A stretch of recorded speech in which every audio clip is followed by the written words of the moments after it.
people, it's the army of the Lord. Every day. We fishing with the scriptures and hunting with the sword. Every day. We praying for the death of our enemies, let them burn. Every day. Gotta prepare for the kingdom for when Christ returns. Open 24 hours, the truth don't sleep. We warlords out here wreaking havoc in the street. Just peep. Only our people we gon' teach. Other nations they gon' bow down and leave dust up off our feet. Pay attention to the prophecies. Expose these crackers for their lies and their hypocrisy and wicked ideologies. That's the true mark of the beast. Girt your loins as cowards fold. You see this shit is not for the weak. I'm a new creature. Through my works I hope I'm worthy. I pray the Lord have mercy. Don't sin so I know we heard me. One day Babylon gon' burn. Until then gotta prepare for the kingdom for when Christ returns. Every day. We waking up our people, this the army of the Lord. Every day. We fishing with the scriptures and hunting with the sword. Every day. We praying for the death of our enemies, let them burn. Every day. Gotta prepare for the kingdom for when Christ returns. Every day we working, getting close to the finish, taking care of our business, review these records like Guinness, and my people destroyed, lacking knowledge, acting foolish. We gon' teach them on the corners, or they learning through this music. Either way it go, we waking them up. I guess the Lord ain't playing, he sending COVID, now it's shaking them up. And my tongue like a two-edged dagger. Our kids getting raped in the church, and it's usually the pastor. Please excuse me, cause I don't mean to be vulgar. They preying on the sheep just like vultures, and I can't wait until the day this place burn. Gotta prepare the kingdom for when Christ returns. Every day. We waking up our people, this the army of the Lord. Every day. We fishing with the scriptures and hunting with the sword. Every day. We praying for the death of our enemies, let them burn. Every day. Gotta prepare for the kingdom for when Christ returns.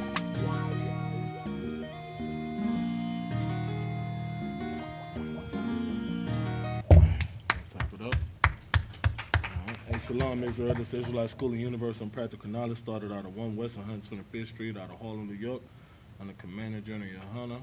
It's a precinct officer of 1,000 Habanah, and this is the Isupk Houston Wednesday Law class. As usual, I'm going to start out by opening up the floor to questions. Online, if you have any questions, let me check Facebook real quick. Give me a second. Make sure it's Army of the Lord. Let me check. So we got sound, everything sounds good. All right. I mean, you don't have to. If you want to, you can. All right, let's see. All right. So if you have any questions, go ahead and type your questions in on Facebook and YouTube. I think we back up on YouTube, huh, Ron? All right, Most High in Christ. Let me check YouTube real quick. Make sure the sound is good.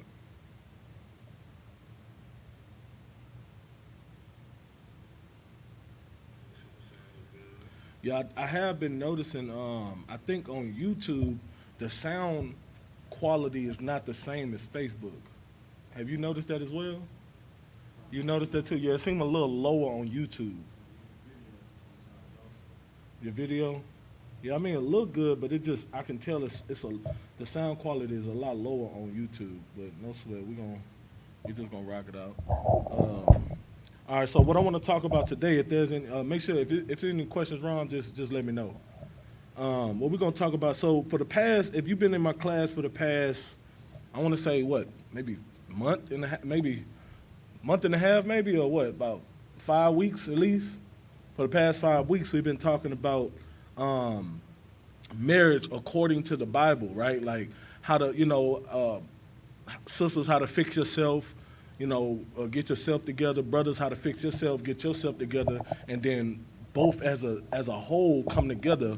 You know what I'm saying? So that the marriage can be can have longevity, because that's what it's all about here in the ISUPK. It's about marriage lasting forever, and the foundation starts with the man and the woman each individually getting themselves, shedding themselves of the world, getting themselves together, you know what I'm saying? Building themselves up to be the best version of themselves. That way, when they come together, then everything will align. Now, don't get me wrong, it's not going to be perfect still. You know, the marriage is never, matter of fact, you don't, that's the kind of marriage you kind of want to question, if that makes any sense. You get in a marriage and everything. Now, for the first, you know, now the marriage itself is a wonderful thing. Let's just, you know what I'm saying? Let's just go ahead and just get that out the way. The actual marriage, you know, I'm talking about the action. I ain't talking about, you know, a piece of paper and, you know, getting in front of a judge. I'm talking about real marriage. That is a wonderful thing. You know what I'm saying? It's a beautiful thing. And it's a beautiful thing in the Lord's sight. It's a sacred thing. But, and then after you get married, I'm going to say at least for the first, you know, maybe that first year, maybe we can extend it to a year, at least 6 months. The first 6 months is, you know, what they call the honeymoon period or the year or whatever after. You're still in that like honeymoon phase where everything gonna seem to be like just absolutely, oh, this is the best thing that could ever happen to me. I can't believe I found you. And you know what I mean? Like it's just that's how it is. And then, you know, you're gonna start having issues. You know, arguments and stuff like that. And that's why the courting process is so important, because you can kind of get that out the way a little bit. Now, it's a difference once you start connecting in a different way. When them bodies start connecting, it's different. You know, the actual marriage itself, that's why it's such a sacred thing, because this woman is giving her body up to this man is, you know, going inside this woman, and now there's a separate set of emotions involved. You know, at first it was like, hey, yeah, you know, the feeling of being around you, you know, that 6 month courting period is like, yeah, I'm getting this excitement from being around you, and we talking and we getting to know each other and we arguing or whatever we got to go through, you know, to get past this 6 months. And then we have the actual marriage itself. Now it's a different set of emotions involved. So if she was really feeling you before the marriage, now once that marriage happened, now it's like, ooh, I'm really connected to him. That's why, what is that? I pulled the precept, but it's like, you know, when a man leaves his parents, he shall cleave to his wife, right? So it's like you become as one flesh. So now, you know, everything that come with you is gonna be intertwined with her, and everything that come with her is gonna be on you now. You know what I'm saying? Y'all gonna be one. And, you know, her problems is your problems. Your problems is her. Like, y'all together now. You know what I'm saying? So it's a whole different level. So what you have to do is just, with all the tools that you learn here in the ISUPK, you have to fight and work on it. I mean, it's not going to be perfect. Just like, you know, you come in the truth, it ain't going to be perfect. Yeah, you're going to get them demons on you. You're going to need brotherhood. Just like in that marriage, you're going to need the sisterhood. You're going to need the, you know, sometimes a wife need a sister that she can kind of, she don't, like, I wouldn't advise any sister to talk about their husband to another sister. I wouldn't, like, talk about their problems. I wouldn't advise that. You know what I'm saying? I would advise against that. But there's nothing wrong with having a sister that you can kind of, you know, cry to or you know, get whatever you got to say off your chest. You might not want to be talking to him. You know, sometimes, like when you mad at him, you know, you mad at your husband, you might not want to talk to him. You know, you might want to call Cap, you know, get counsel from the camp leader. Sometimes, I notice another thing about women is the camp leader can probably tell you the same exact thing that your husband told you. But just because you mad at your husband, you'll listen to the camp leader versus your husband because it's coming from a different man, and it's a different perspective. Like the way he's delivering it, you might not want to hear from your husband because right now it's like sensitive. I'm mad at him. Any way he tell me, it's going to be, you know, I ain't going to like how he said it because I'm mad right now. But if you know, the camp leader tell you, you're going to be like, well, okay, I probably will. You know, and sometimes that's what, you know, a marriage needs, especially those marriages that's been going on for 3, 4, 5, 6, you know, plus years. You need that, you know. At the end of the day, you know, you have to remember it's a reason why you married each other. Always revert back to, okay, what is the reason I married this person? Because at this time, you know, it was something about them that I just really, really loved about them. And you have to dig deep and communicate that with each other and find that. And once you find that, stick with that. You know what I'm saying? Remember what you married them for, stick with that, and it's going to be all right. You take it from somebody who's been married for, 10 plus years. You know what I'm saying? Like, you can't, that's another thing. A woman, a man that don't have the experience can't really teach you nothing. If he never had a wife past 2 days, you know what I'm saying? He get a woman, he throw her away. How can he give you, marital advice? And same with a sister. Stop listening to these women, these so-called friends, homegirls. That's why I say don't talk about your man to these girls, these women. Salakia. You know what I'm saying? Because they ain't going to do nothing but tell, like, they can't even keep a man. They out here being whores. So how can they tell you how to be with a man that you've been with for 10 years if they can't even keep a man? So it's always best to get counsel from the Isupk under Commander Jenny Hunter, because you will find somebody here that has that experience. Like, say, for instance, if I was, let's just hypothetically, if I was a camp leader, and I don't have a wife. Well, there's men that I can go to that's above me that do have that experience. You know what I'm saying? I can call a Captain Kahan, a General Hyman, or somebody that have that experience that can get that counsel to that sister or that brother that need it. You know what I'm saying? That's what I love about the Isupk, is because we are one body and we all have the same mission and same goals and the same care. She seems to be all right now. All right. The same goal, and the goal is for us to get the hell out of hell. That's the ultimate. Like, to hell with our feelings in the moment. Yeah, we got to deal with the feelings in the moment. Yeah, we got to get past it. But the ultimate goal essentially is what should keep us together. All right, so enough about the marriages. So now we done gave precepts according to the Bible, and we've talked about how to get a marriage to last. Now let's talk about raising kids, because that's going to come. I mean, at the end of the day, the Lord say, be fruitful and multiply. That's kind of the point of marriage. Marriage is having sex. And in that having sex, you're going to produce fruit. You know what I'm saying? You're going to produce seeds. You're gonna be fruitful and have kids. If, obviously bearing, personal issues maybe with the woman or the man, you know what I'm saying? But other than that, the ultimate goal for the majority is to have kids, right? So now you got to be able to raise these kids. How can you raise these kids if you don't have the Lord in the midst, if you don't have the scriptures, if you don't know the proper way to teach these kids? Because what's going to happen is they're going to grow up, and, they're just going to be, menaces in the hood, or menaces in, in life. And you don't want that. You don't want your daughter growing up to be, the neighborhood whore. You don't want that. I grew up seeing it. I used to see these, little girls, going to school, even from middle school, hopping in cars with the neighborhood drug dealer, and at an early age. And it's just like, dang, and the rumors, y'all know how quick things spread around the school. You already hearing about, she be doing that. She be in the bathroom doing this and doing that. You don't want to, that's, especially for a father. A good mother too, don't get me wrong, but for a father, the one thing he do not want to hear about his daughter is that. How you think that's going to make that man feel? You know what I'm saying? Like, I'm a father, and if I ever, it would destroy me if I heard that about one of my daughters. It would absolutely destroy me. So what I do is, the best thing that I'm supposed to do is raise them according to the Bible, and that way, and bring them up in the truth. That way I don't even have no worries. Now, if they was to stray away after I'm teaching them, all I can say is, look, I did my part. I did what I was supposed to do. This was just a demon on them that they were just absolutely going to go this route.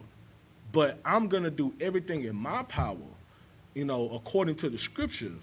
And so now, one thing I want to do is, that's why I named the class, Crafty Counsel has been the cause for bad parenting, because a lot of people, we always, as Black, Hispanic, and Native Americans, we always like to blame each other for everything.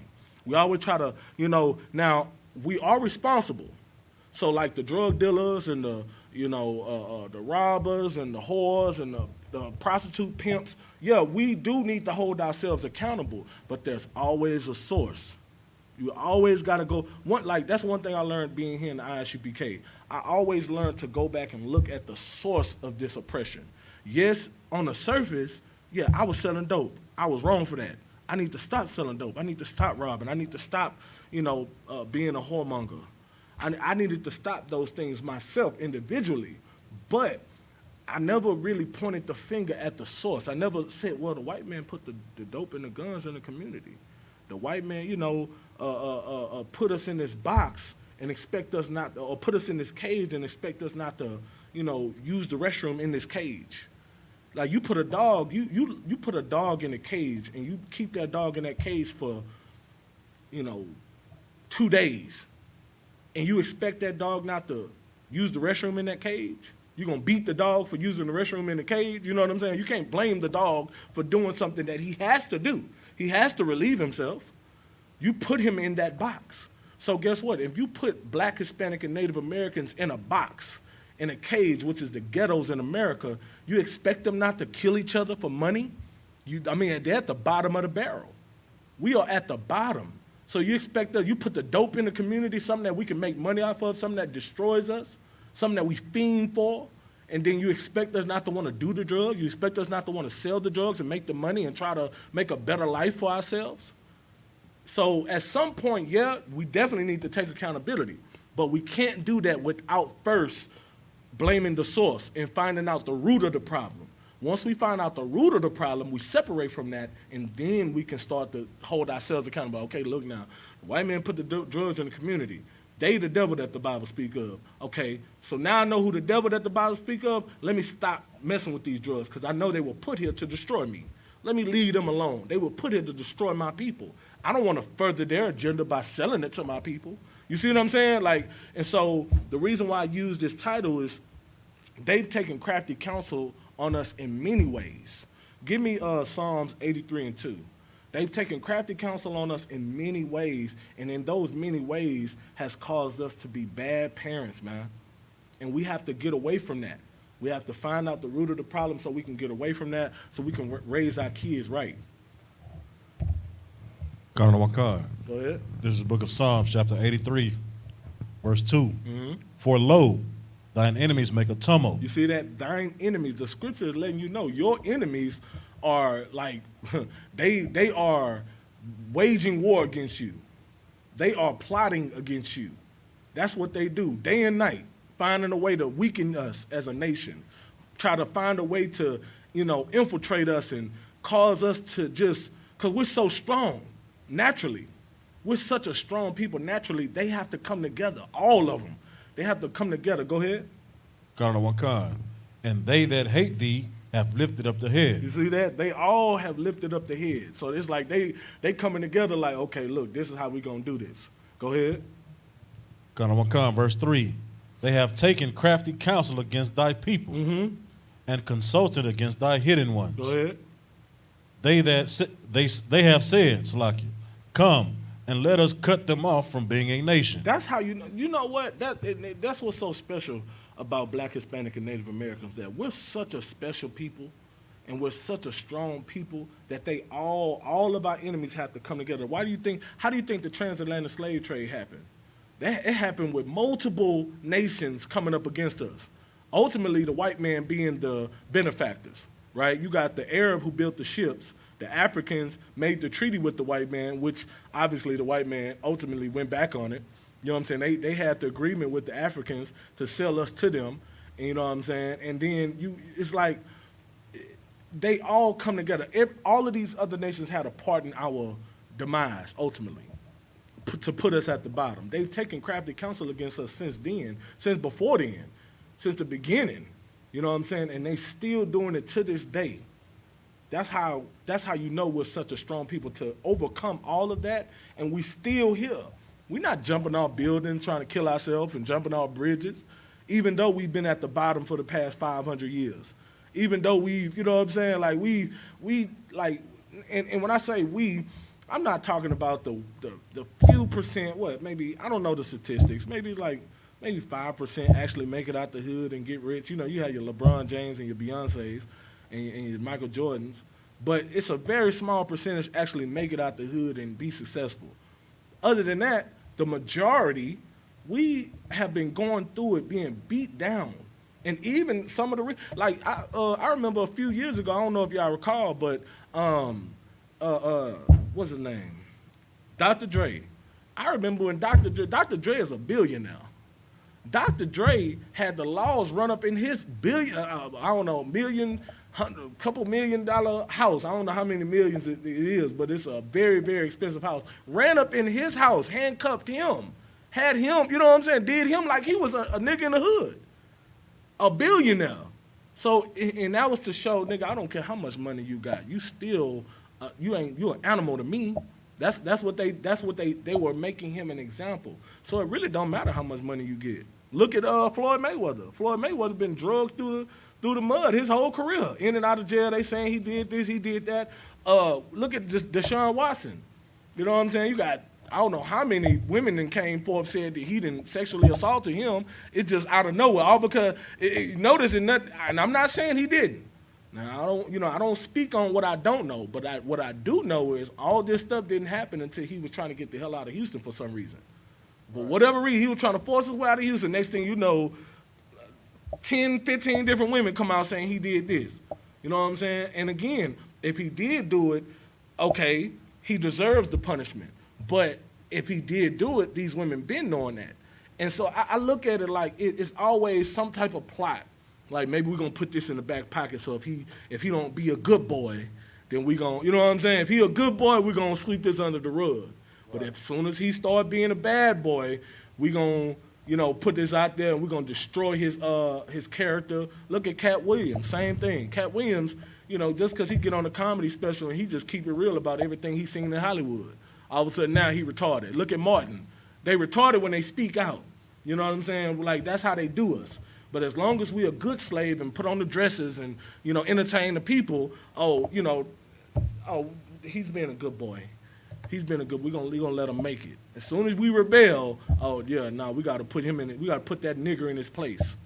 That's how they treat us. So it don't matter how much money you got. Go ahead.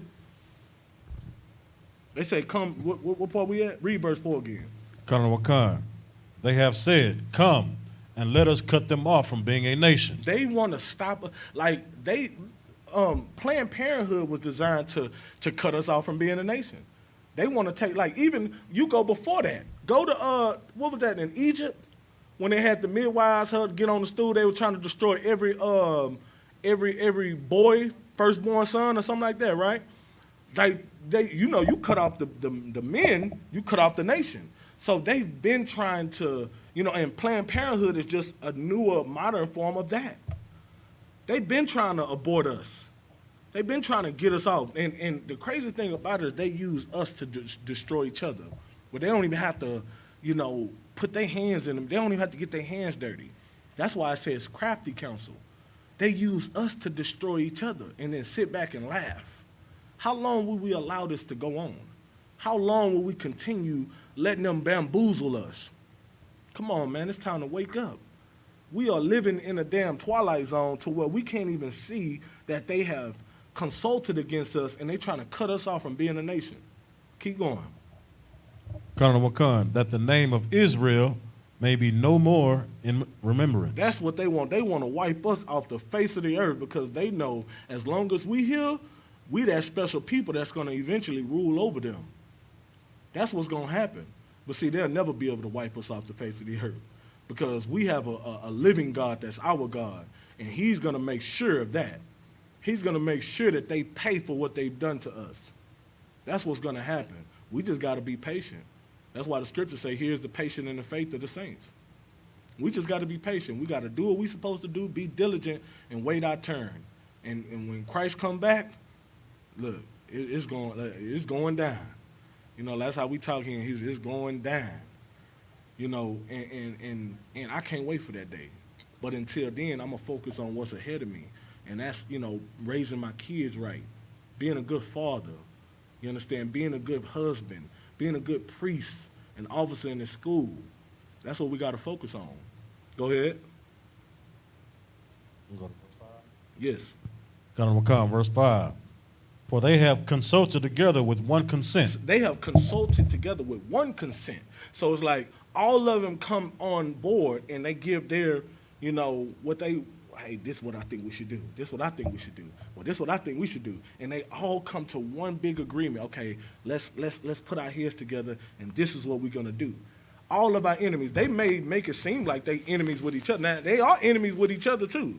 These other nations hate each other too, don't get me wrong. But they are willing to put their differences aside and come together just to get us out the way. That's how important it is for them to wipe out Israel. Like, that's powerful. You understand what I'm saying? For them to put their differences aside, okay, well, you stole oil from me last week, but I'm going to sweep that under the rug because these niggas and spicks got to go. We got to get them out the way because as long as they in the way, then we ain't going to ever be able to, live like we want to live.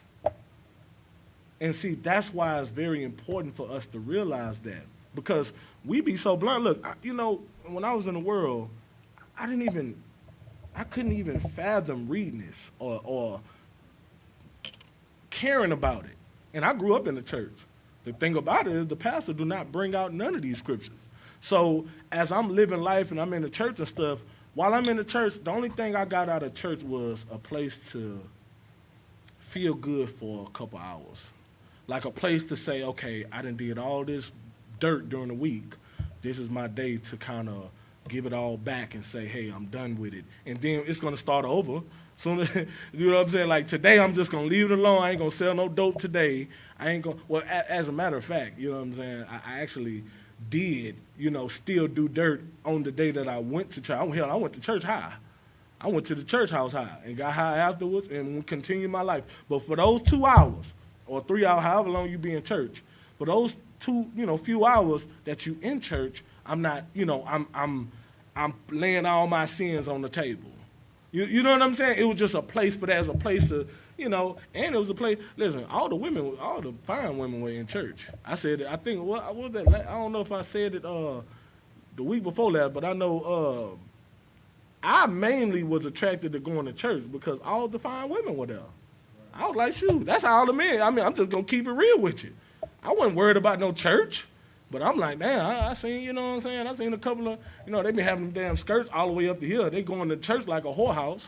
And I'm like, damn, there's some bad women in there. I might need to go ahead and become a member of this church. You know what I'm saying? And that's how you get most of the men in there. Because the women are there. You're going to find the women in there with them big old hats. You know what I'm saying? Grandma going to make sure her granddaughter's in there and everybody's in there. And so that's going to bring the men. And it's all it's weird, when I think about it now, being an adult and being in the truth, I'm thinking about how church is really like, it's just awkward, when I think about it from this aspect, because I'm like, are these people really in here to, like, what are their intentions? Because when I look back on my intentions, now I'm like, damn, wait, and me and my homeboys too. Like, we was all on one accord, like, look, we need to be up in there. Yeah, hey, shoot, for real, though. You know what I'm saying? Like, we all, like, on the same page. So how many other people were in there hooping and hollering that really there to just, how many women were there to get a man?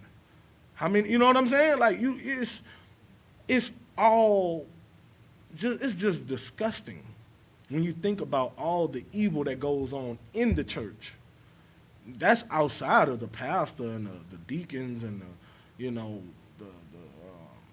choir director and all of that, all the molestation and stuff that's going on in the church, the stealing the money, all of the evil stuff going on in the church. You really think about it like, why is this just a cesspool of wickedness when you really think about it? One thing I know for sure, though, when I came in here, it was all about this work. It was all about, getting out of hell. That's like the main goal. It's a whole different, and don't get me wrong, there's nothing wrong with a sister saying, hey, look at them handsome men up in there. Let me get up in this school and try to get me a husband. There's nothing wrong with that. I don't want to give off the perception that it's something wrong with that. There's nothing wrong with that. But once you get here and you get that husband, let's say you got your eyes set on a certain man and you come in here in this school and you clean yourself up for them 6 months and you get yourself right and you get that man. Well, now you got him, so what's now? What's the ultimate goal? If you come here for a man, by the time you really get in here, you're going to be understanding that it's a whole different, now you like, okay, I need to really, this the truth. Like, you're going to come and get what you wanted, but then you start to realize, like, wow, this place is where I needed to be all the time. Like, this is what I needed. This is my medicine. This is the vaccine for all the bullshit that's been going on in my life. You know what I'm saying? Like, you got your eyes set on a certain thing. You come in here, and you're like, I want that. I want him, whatever the case is. Then you get him. Then you realize, like, damn, I really needed this. Not just him, but I needed this place, this safe haven from all the evilness and the what's the word I'm looking for? Just all of the pain and suffering and oppression and, you know, everything that I've endured through life. This is the remedy for it. All the medicines that I took for depression and all of that stuff is not, you know, that helped me, you know, get from point A to point B. All the weed I smoked, all the, you know, for those who've done stronger drugs, you know, all of that stuff really didn't do, it was a temporary fix. This is a permanent solution. This is that's why I just thank the Lord that Commander General Yohana, you know, did what he did and stayed strong and diligent and built this from the ground up so that we can have an opportunity to come in here and have a safe place all over the earth, you know, all over America, all over, you know, we in not just America, we in the UK, we in Nicaragua, Alaska, you know what I'm saying, South America, we all over the place, and every one of these little, give me that precept where it say little sanctuaries. Just type in little sanctuaries and find that precept for me. This is, that's what this is for us, the ISUPK. All over, each one of these schools are little sanctuaries for us, man. And it's such a great thing to have for black people, and I don't think our people really don't appreciate it. They don't really understand it. They mock us. They talk about we're a hate group, but they really don't realize that we are a love group. Our love is just so strong for our people that it comes off as hate for other nations. You know what I'm saying? Like me personally, I don't have a dog in that fight. The Lord say vengeance is his. You know what I'm saying? So when it comes down to, now of course, do I hate these people for the things that they've done to me? Do I hate the oppression that I've been through? Of course. But when it comes down to on a personal level, like it's nothing personal. I don't, you know what I'm saying? It's like the vengeance is the Lord, so I don't have nothing personal against white people or Africans. It's not a personal thing. It's a situation where these people destroyed my people. So no, I'm not dealing with them. I'm gonna deal with my people so my people are the ones destroyed, and these people destroyed my people. So the only way I can get my people in the best position is to leave the people who destroyed them alone and build up my people. That's where I'm at with it. It's nothing personal. I'm just pro-black, Hispanic, and Native American first. That's what it's all about. I'm about uplifting my people. And I thank the Lord. You got that precept? Go ahead. This is the book of Ezekiel, chapter 11, verse 16. Therefore say, thus saith the Lord God, although I have cast them far off among the heathen. You see that? Although I have cast them far off among the, look where we at right now. It's a melting pot. We in Houston, Texas right now. If you go in Houston, Texas, you got Chinatown. You got even the Africans got their own little, like they be on the southwest side. And when you like, it be smelling just like goddamn Nigeria too. When you pass through there, you just know you in Africa town. Cause you like, what the hell going on? It smell like a bunch of cow boo boo around here. You know what I'm saying? Like you know it. And I had messed up. This is how I found out about the little African town, because honestly I didn't know. And this was in the world. My homeboy was like, hey man, let's go to this club. You know, we went to this club on the southwest.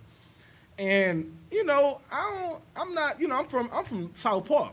I ain't from the Southwest. So, and the Southwest is pretty big. And when he took me in this club, you know, I'm like, okay, I'm thinking this is a regular club. But then as I started really looking around, I just seen different little looks at me and stuff. Like, I'm like, hold on, it feels weird. Like, why am I, you know, the music they were playing, like they were playing some, you know, some rap and stuff like that, what I'm used to. But then they started playing some other stuff. I'm just like looking around like, man, this stuff feel weird. Like, what's going on?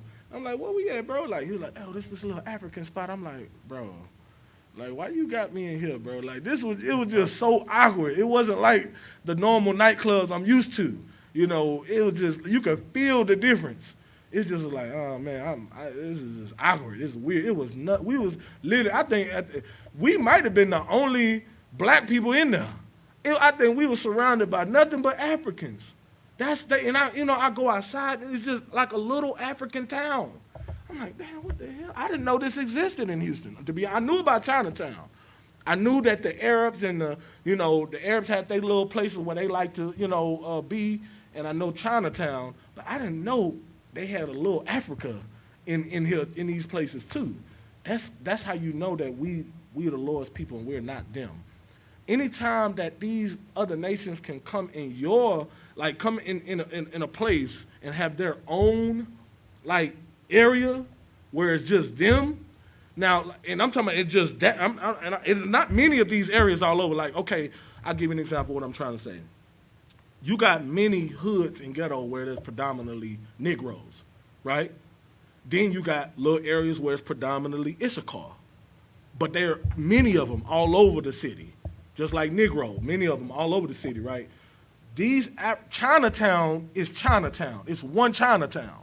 And they wherever from all over Houston, they're there. That's where you can find them, outside of the restaurants. Arabs, they have their one little spot where they, you know what I'm saying? And that's their spot. It's not many of them all over. The Africans, that's their spot. But we all over in different ghettos, and you know what I'm saying? That's how you know that we're not these people. Anytime that they can have that set up where you at, and it's only one little area where they convene with their people, you know what I'm saying? That lets you know that they not us, and they'll tell you. We have this a little app called Clubhouse, and y'all know, if y'all be on my class, y'all know sometimes I like the sidebar, and sometimes I get totally off subject, but it's all right. We're going to get back on track.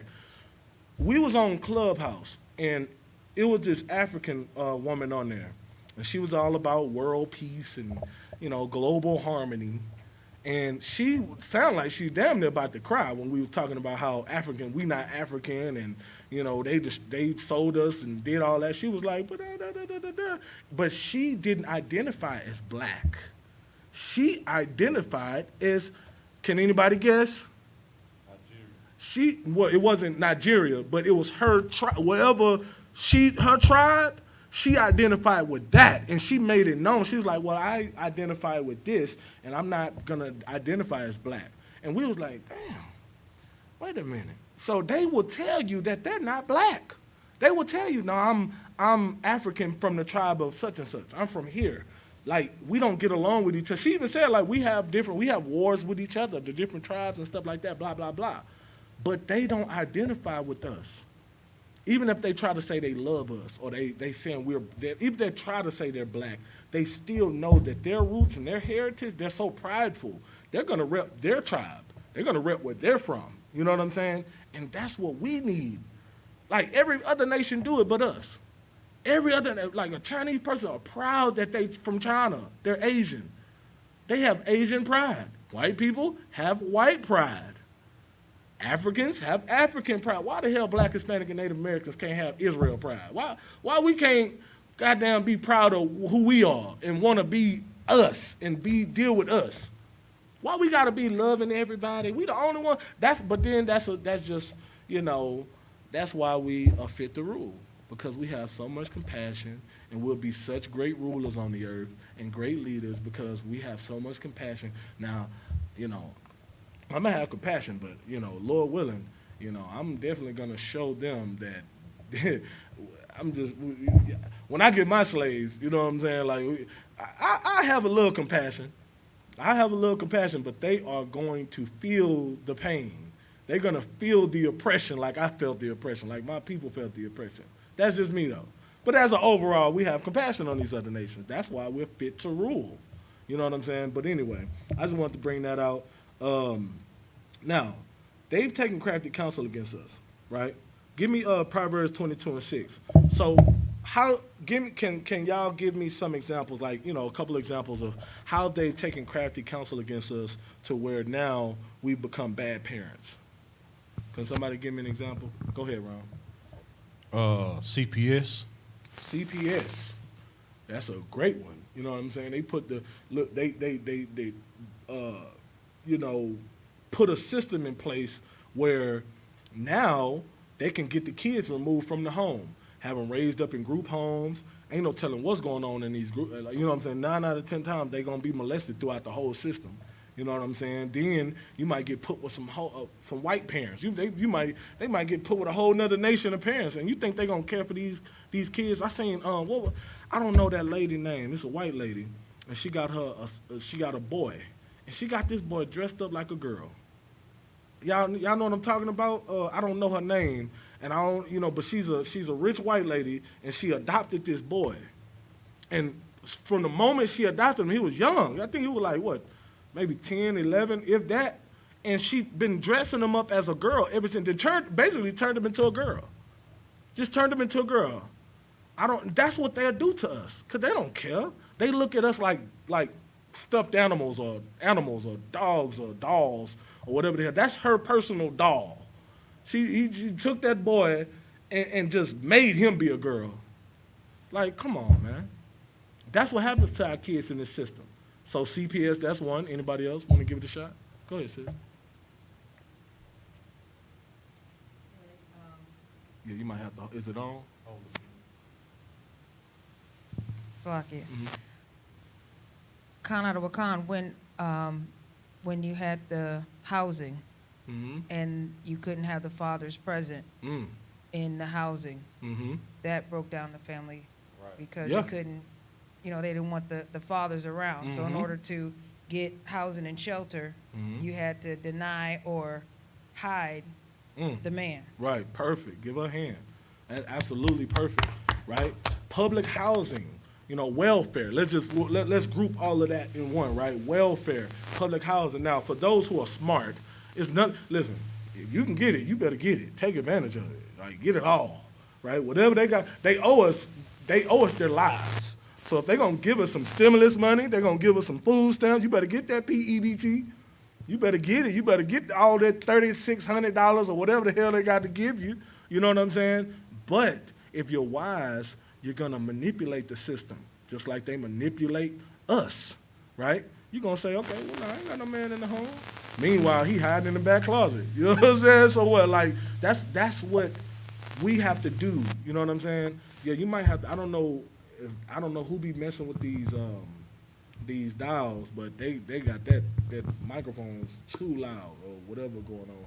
But that's how you got to do. You got to manipulate the system. But to the sister's point, that's how that welfare destroyed us, because these sisters feel compelled that I need this, I need that, so I can't get this if you here, so you got to go. I can't get this if you here, you got to go. Or they'll just,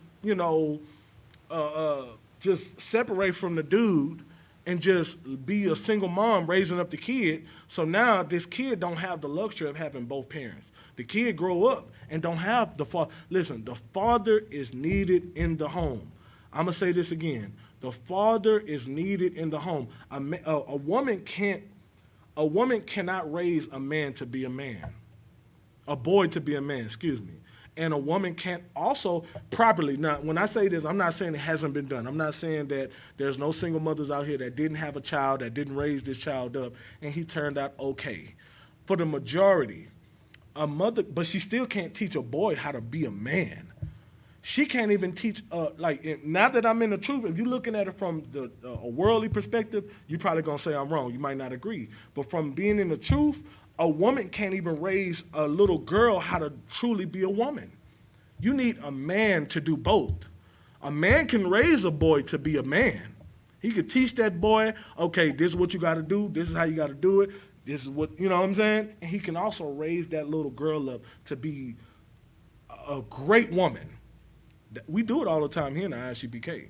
We take, women, grown women, and retrain them up how to be women. You know what I'm saying? Like, that's what, so you got to look at it from the perspective of that. If you got a question? Okay, give me a second. If you look at the women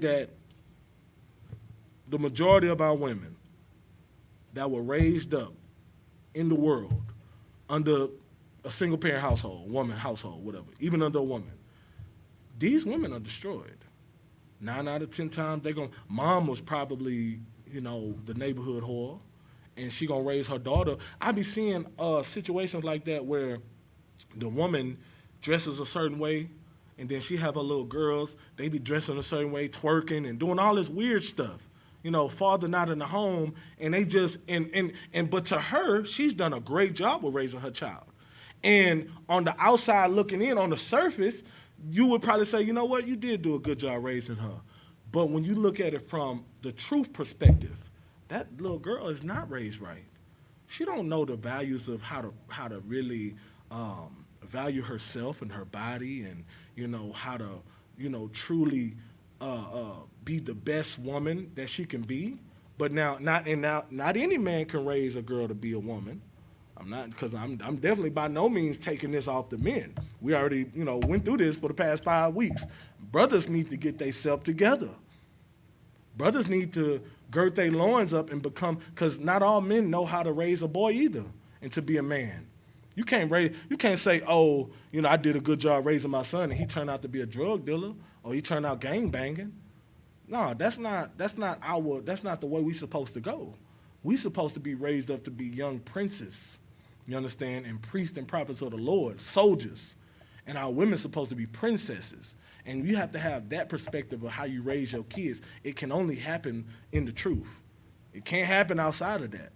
So no woman or no man is going to be able to raise a child properly. That's the whole point of this class. You know what I'm saying? But a man can teach, but a real man, a man of the Lord, can raise up a little boy to be the perfect, I'm going to say the perfect man, because we're supposed to be perfect.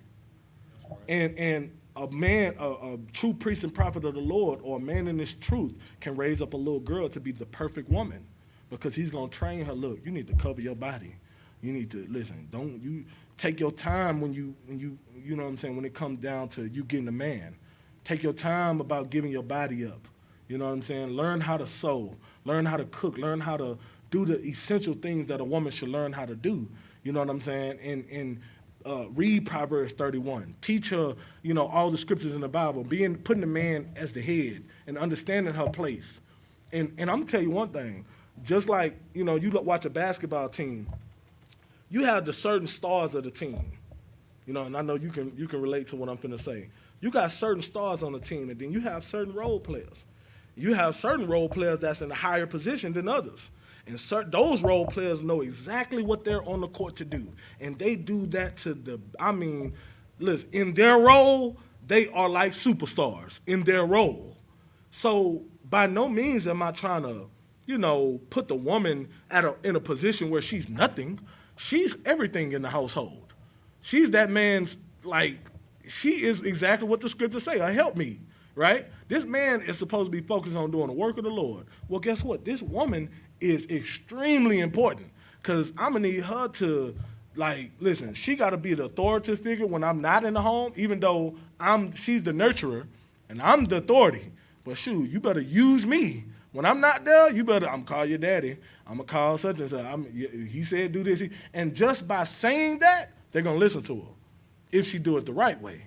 And also, she has a certain role that she plays in that home. She don't need to be next to him or above him. She has a certain role that she plays, and she can be a superstar in that role. And without her, a man, a husband is not complete without that. I'm just going to keep it real. You know what I'm saying? Listen, each one of my ribs have a job, and I need them to do that in order for me to be successful at what I do. Because if I got to stop, being a priest and to tend to the things that I need my ribs to do, then I'm not being efficient with being a priest. You see what I'm saying? And in order to get out of this hell, all men need to be efficient with their role and what they need to do. The scripture says the flock of my pasture are men. The Lord needs the men to bring the nation together and wake up the nation and build the nation. We need all the small things that the woman can do so well. We need her to take care of that. And then together, it's going to be like fireworks. That's the point. And women, you are very important, and you have a voice. You don't think you can't, make suggestions, and because it may be some brothers out there not good with finances or good with, business or good with certain things that you are excellent in. And you can figure out the paperwork and get the books right and accounting and all of that stuff. And me personally, I'm going to defer to you. If you good with that, hey, baby, look, I need you to check out this, my taxes, do. I don't know what the hell I'm doing. I trust your judgment on this. Whatever you say, I know you good at this. So whatever you say, I know we good. You know what I'm saying? And that's when you have a good connection with your husband, and when your husband and wife have a good connection, because I'm going to trust her, because I know I'm raising her up too. While I'm raising up the kids, I'm raising up my woman too. See, a lot of men complain about the woman that they get, but you got to realize you got to build that woman up. She may not be everything that you want out of her. You have to build her up and teach her and lead her. That's the whole point. Men have to. That's why if you're not ready to have one wife, don't do it, let alone multiple wives, because you have to do that individually with each relationship is different. Each woman is different. So you have to build, like, brothers, don't go get a woman and think you just got everything you need and she gonna deliver everything how you want it. You have to build her up.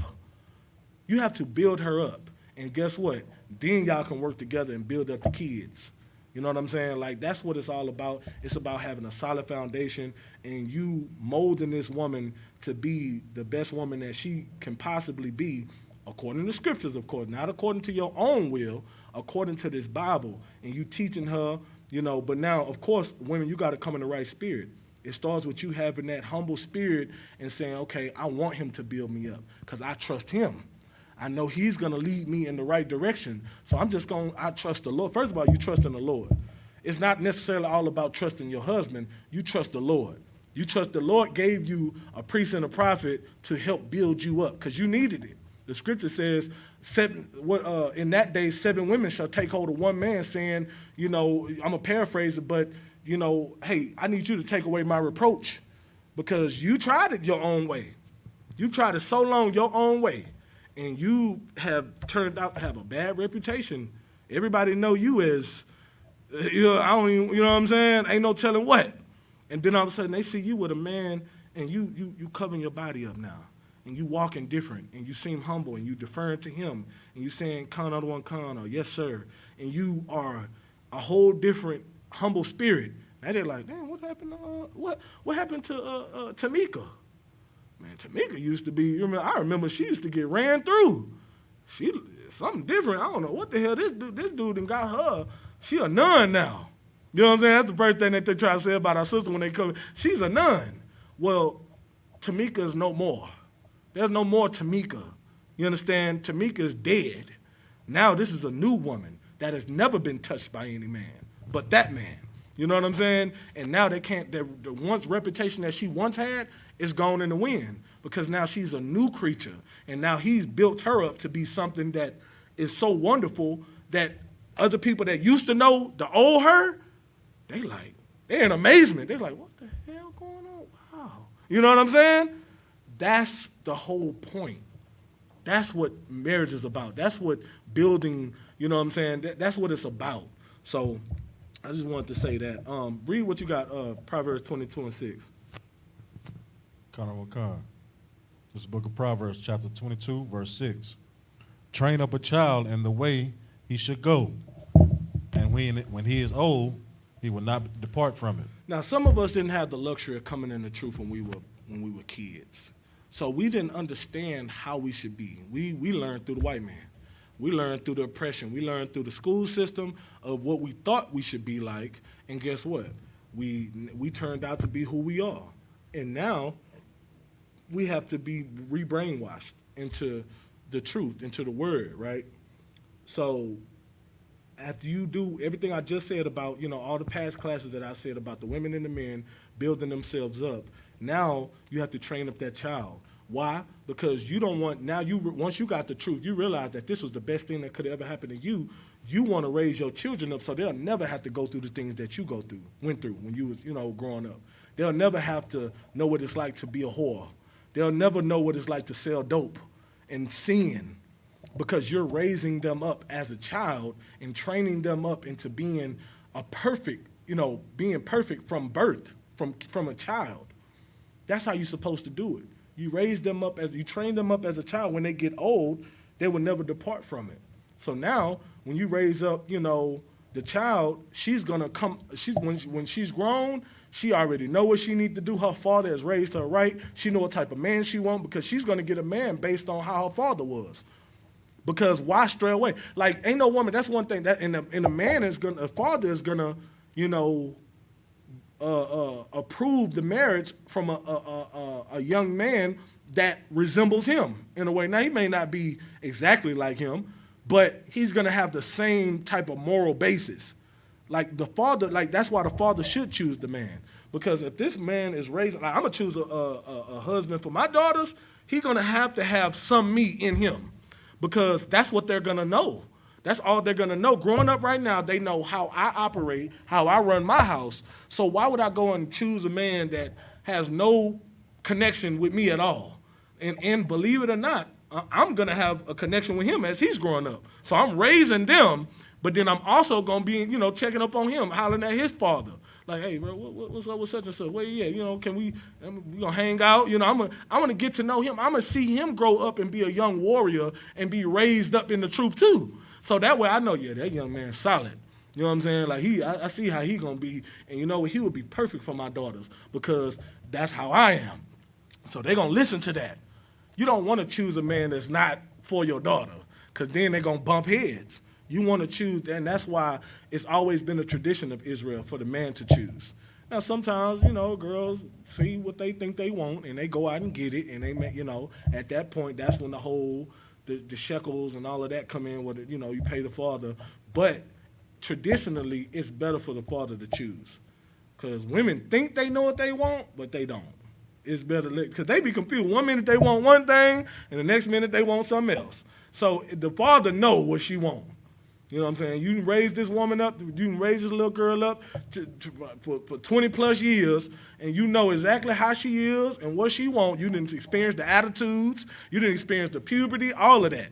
So okay, this man will be right for her. You choose it, and that's what happens.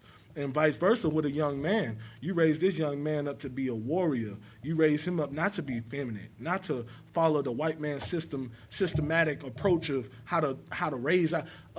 They got a damn, on Nickelodeon, they got a damn transsexual dressed up in is it a purple wig? I don't know. But she's singing about the colors on the rainbow. What, Salaki, I say she. Good night. You know what I'm saying? It is singing about the colors on the rainbow.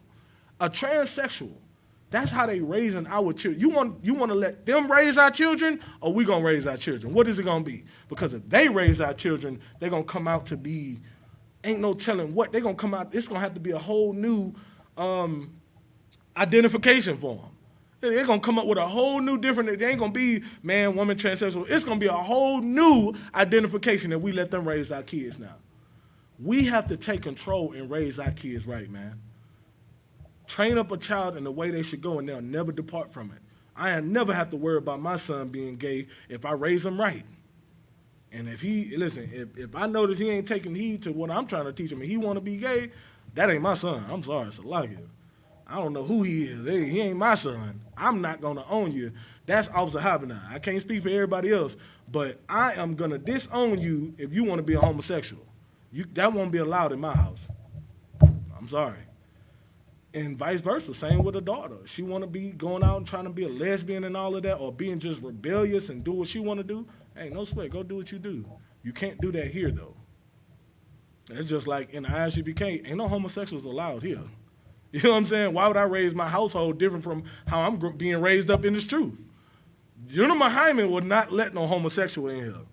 You're gonna have to get all them homosexual demons up off you if you're trying to come in here. And that's going to be the same way with me. I'm not going to allow it. So give me Deuteronomy 6:1.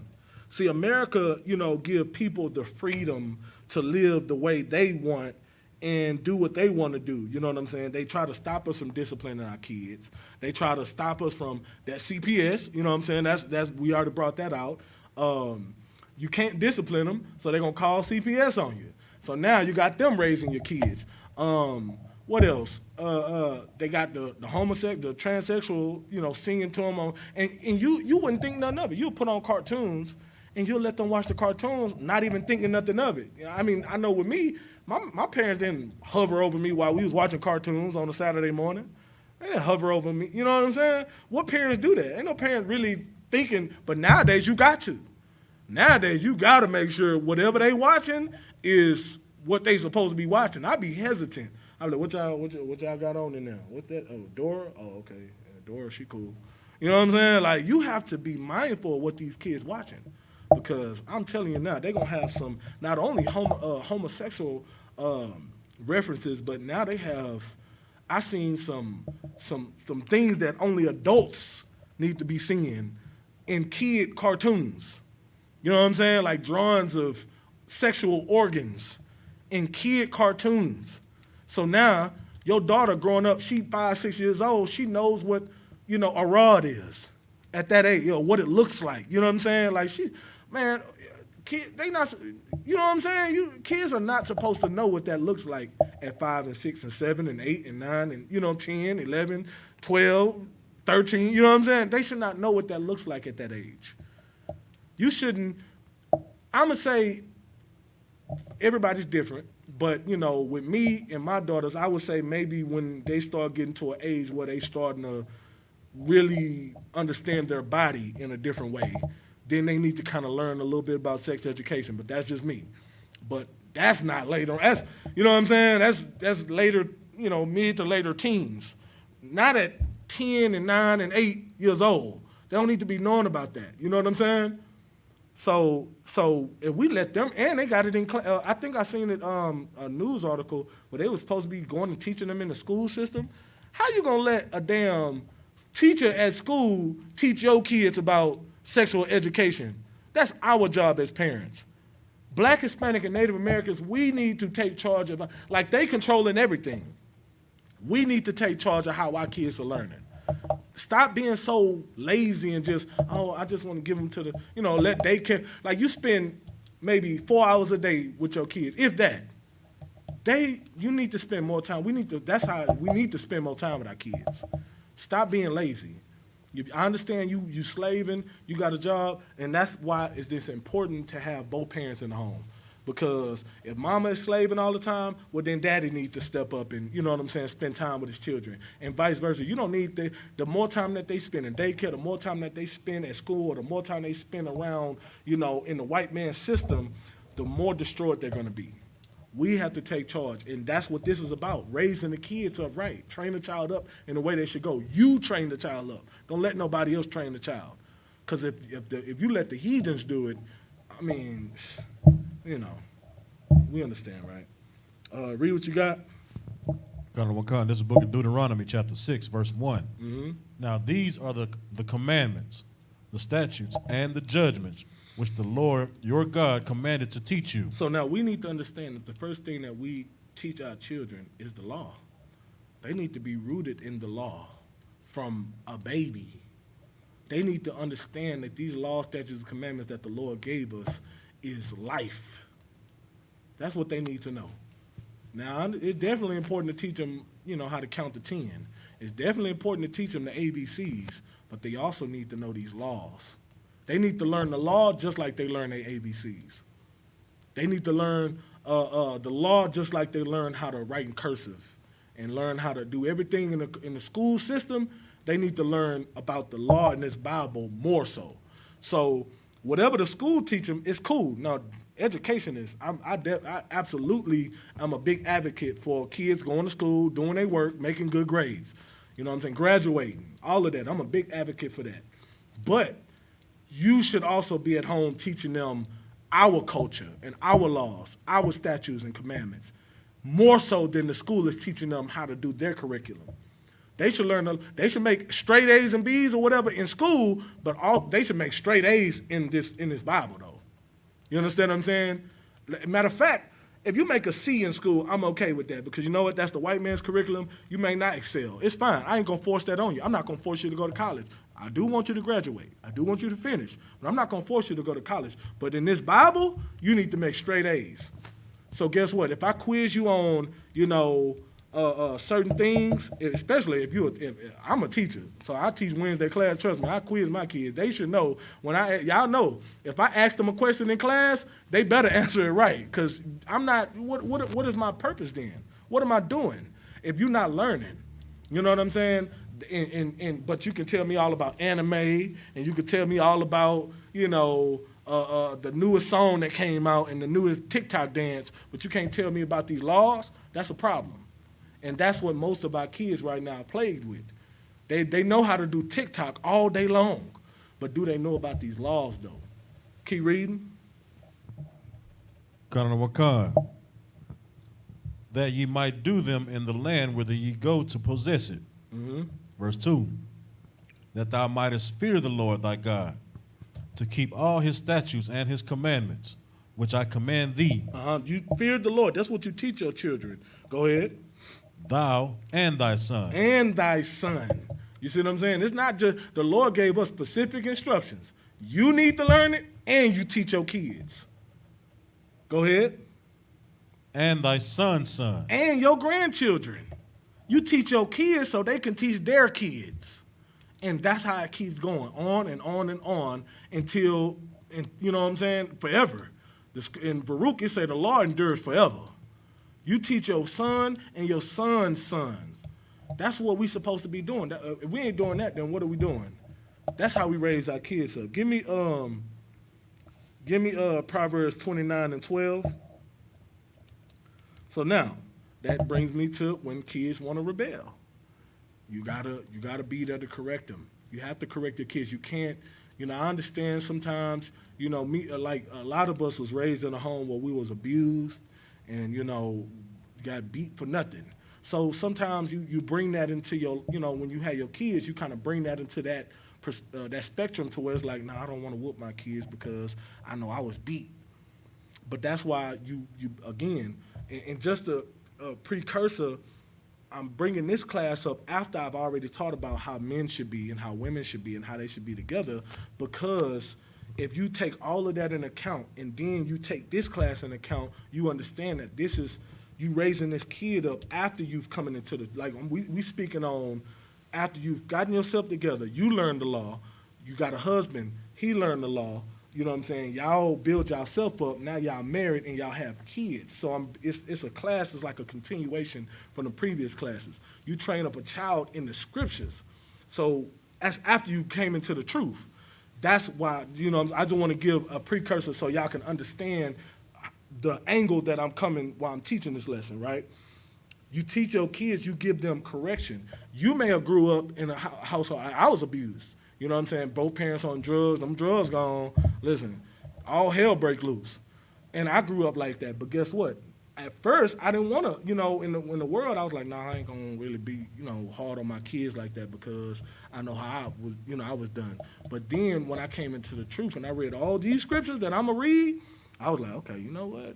I don't want to, I definitely don't want to spare the rod because then, they might turn out to be like this or like that, you know what I'm saying? So you have to find the perfect balance.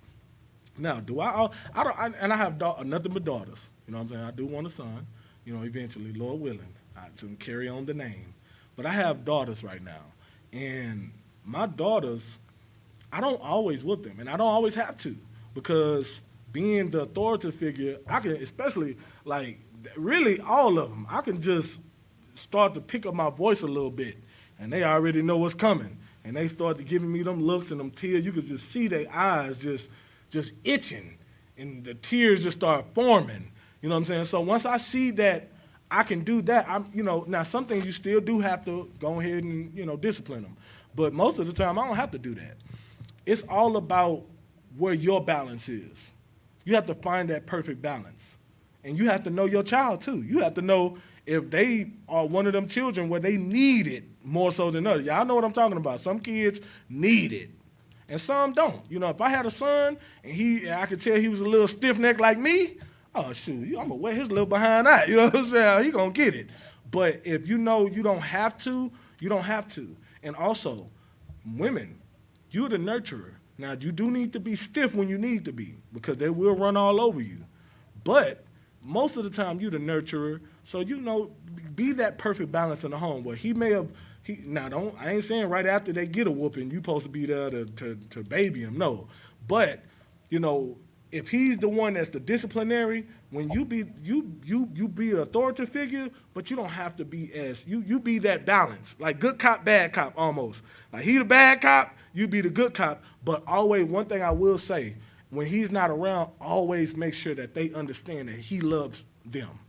So as a mother, make sure your kids know that You know, when dad's not around and you're nurturing them, you know your daddy love you. He just, you know, he wants you to do right. You know, I'm just giving y'all, of course, y'all, I'm not telling y'all how to run your house, but I'm just giving you some game in order, because what'll happen is the kid don't understand the discipline. When they kids like that, they don't understand it.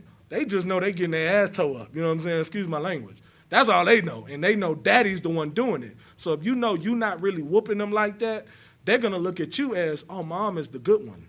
Dad is the villain. You know what I'm saying? So any chance you get as the good one, try to throw some of that goodness on him. You know what I'm saying? Be like, well, you know your dad love you. He just, you know, so that way when they hear from the nurturing parent, they're like, well, you know what? Dad just wants the best for me.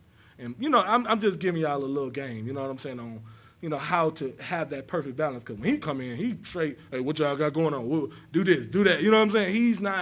He's the disciplinary. And he needs to be that way in order for them to be raised right. You need a perfect balance.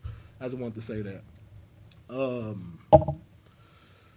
And also, sisters, if, you know, for sisters in the school, if you have, you know, if the man is not present, if the father's, you know, being a deadbeat or whatever the case may be, until the Lord put it on his spirit to do what he's supposed to do, guess what? You do still have male figures that can be that role.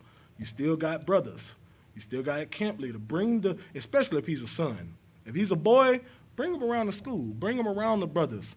Let him see how it is to be a man and do manly things and, you know, brotherhood. Let them experience that, even at a young age. So when they grow up, they'll know, okay, these are the men that I look up to. These are the men that I answer to. These are the men that are going to discipline me when I'm tripping.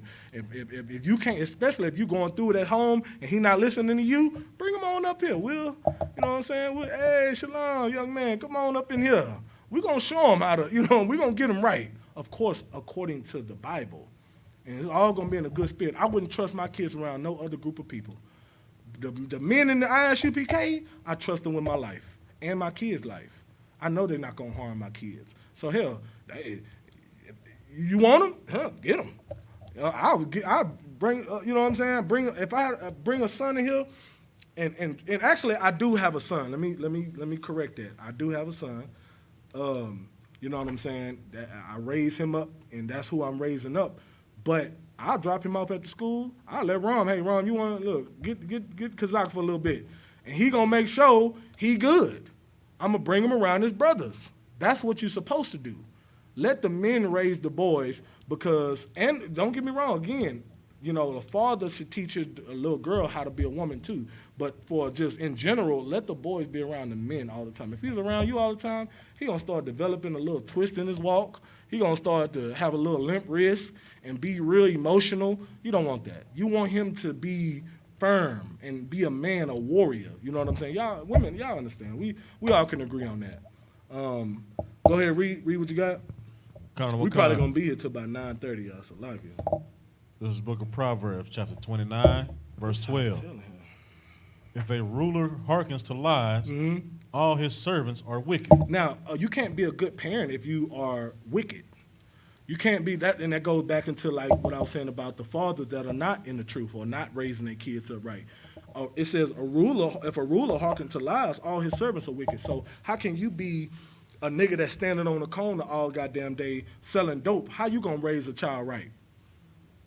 How you gonna raise a child right when all you doing is robbing and stealing and killing? You can't raise a child right because it says if a ruler hearkens to lies, all his servants are wicked. So that child is gonna come out like you. You wonder why your child gangbanging, but that's all you did all your life.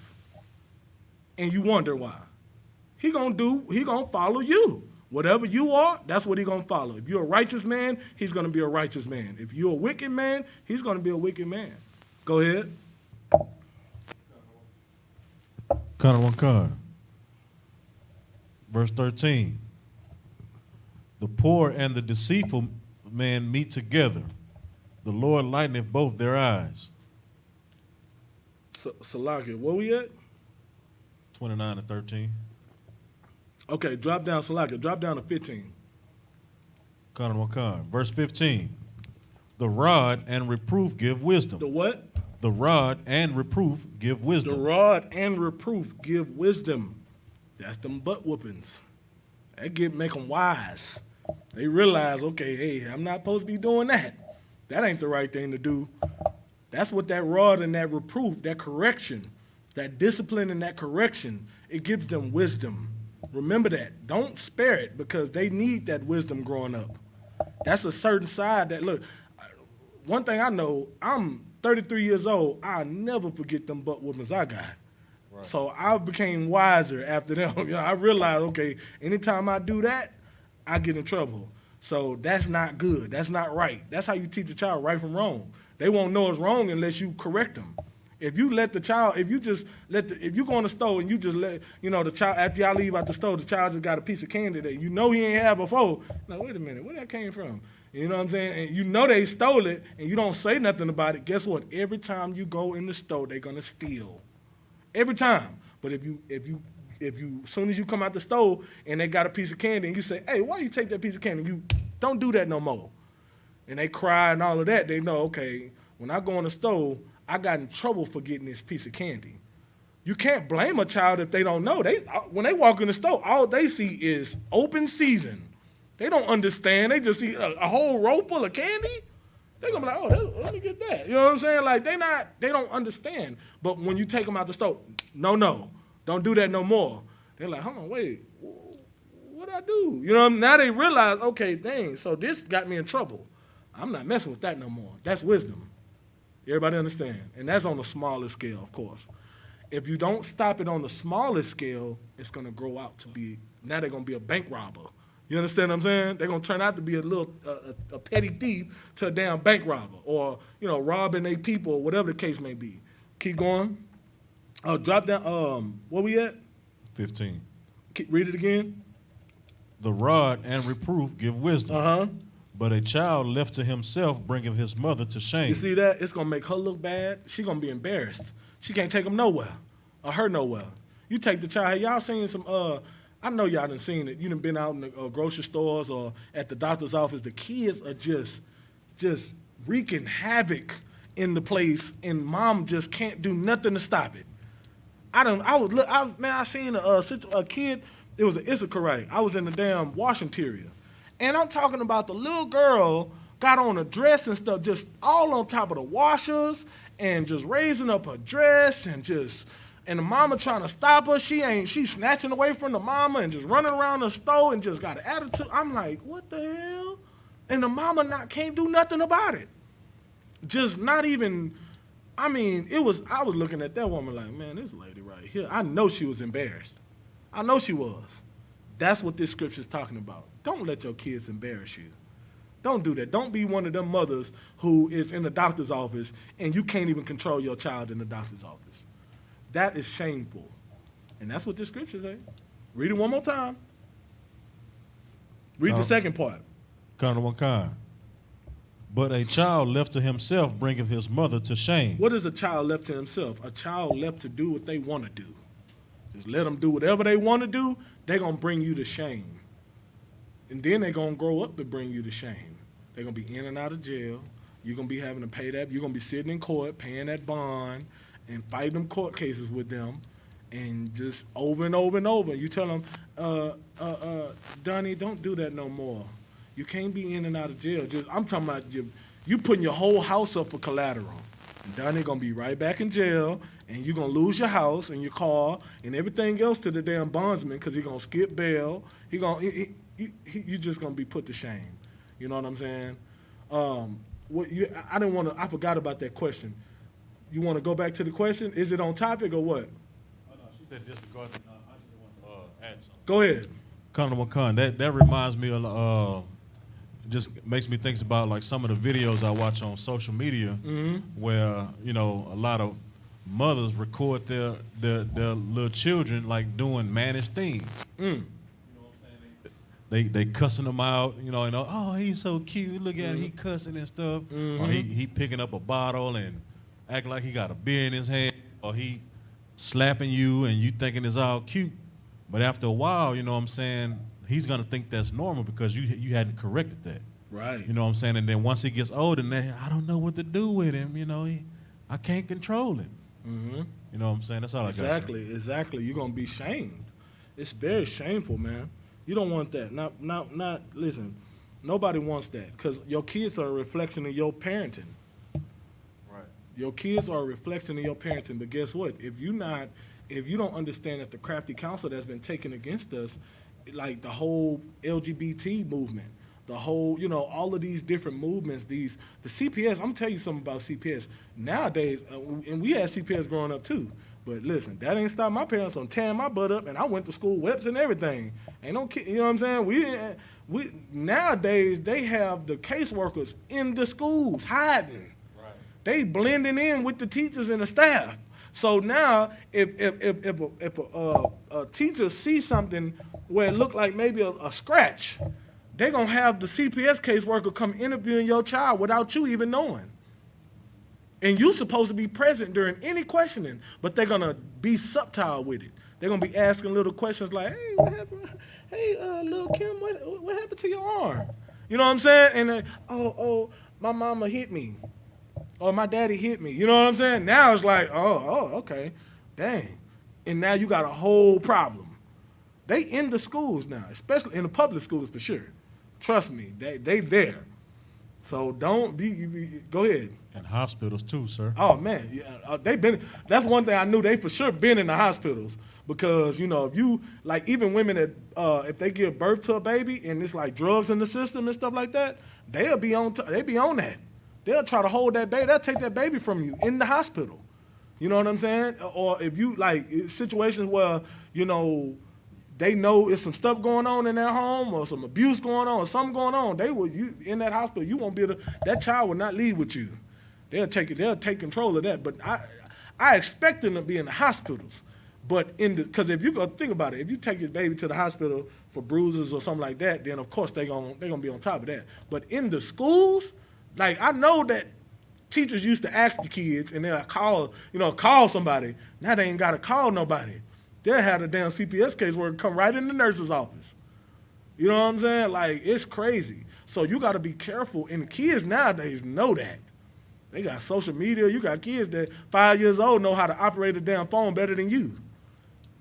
A mobile device better than you. You know what I'm saying? Teaching you some stuff about your phone that you've been having for 2 years. So they know, they see, they watch YouTube, they see what's going on social media. They know what they have to their advantage, and they will, you know what I'm saying? These kids, I'm telling you, they will. It's very hard to discipline your kids nowadays. It's very hard. You have to be very, very wise in your discipline because CPS is a real thing. They're taking crafty counsel against us, and that'll cause you to change your whole parenting up. And now the kid's not coming out right. But that's why I thank the Lord for the ISUPK, because there's always wise counsel given in order to how to do something. Like with anything, wise counsel is given. You know what I'm saying? Go ahead. Give me verse 17. Verse 17. Correct thy son, and he shall give thee rest. You see that? Correct your son, and he shall give you rest. You don't want to never correct your son because then he's going to grow up. Like, I remember my mom used to, when I used to talk to my mom, this when I was in the streets. Every time I talked to her, when I did, it wasn't all the time, but when I did, all she used to do was tell me she used to worry about me. I just worry about you because you be in them streets and I just worry. Yeah, she don't get no rest because she's constantly worried about what am I doing? Am I hurt? Am I getting killed out here? Am I killing somebody out here? That's all she worried about. She gets no rest because she didn't do a good job with correcting me. I was just like, my dad was the one that, he the one did what he did, and I'm thankful for that because that kind of helped me, but I still was in them streets. But we got to do our job as men and women in the truth to correct our children biblically. That way, we can get our rest. We don't have to worry about it. Go ahead. Yea, he shall give delight unto thy soul. That you want your child to be something you can be proud of. Hell, they came from you. You made them. You know what I'm saying? You want your children to be something that you're proud of. You don't want them to put you to shame. Verse 18. Verse 18. Where there is no vision, the people perish. That's what we got to realize. Even throughout the crafty counsel, we have to be wise enough to see it. We have to be wise enough to spot it. and see that they're trying to destroy us with all these different tools at their disposal. Without the vision, then we have nothing. Without the vision, we're going to die. We're going to perish. We're going to be destroyed. So the first step is to see it. The first step is to realize that the white man is the devil. That's the first step. Wake up and see it. It's right in front of us. Once we can see it, now we can start to build our people, and we can start to, build this nation up and raise our kids right. Go ahead. But he that keepeth the law, happy is he. Keeping the law is that vision. Keeping the law, you understand what I'm saying? The root, the basis, the fundamentals. Keeping the law, man. And that's how we're going to raise our kids right. That's how we're going to raise our families right. And, we're going to be happy. We ain't going to have to be worried about how our kids, are they going to live and are they going to die before the age of 22. We'll be all right. We'll know, okay, yeah, if I raise my son in the truth, I ain't got to worry about him being out on the corners and hanging around them dudes trying to set him up. He going to be right here in class. It's 9 o'clock at night. Instead of being out there, I don't know what the hell he doing, where he at, and worried about him, he going to be right here in class soaking up this knowledge.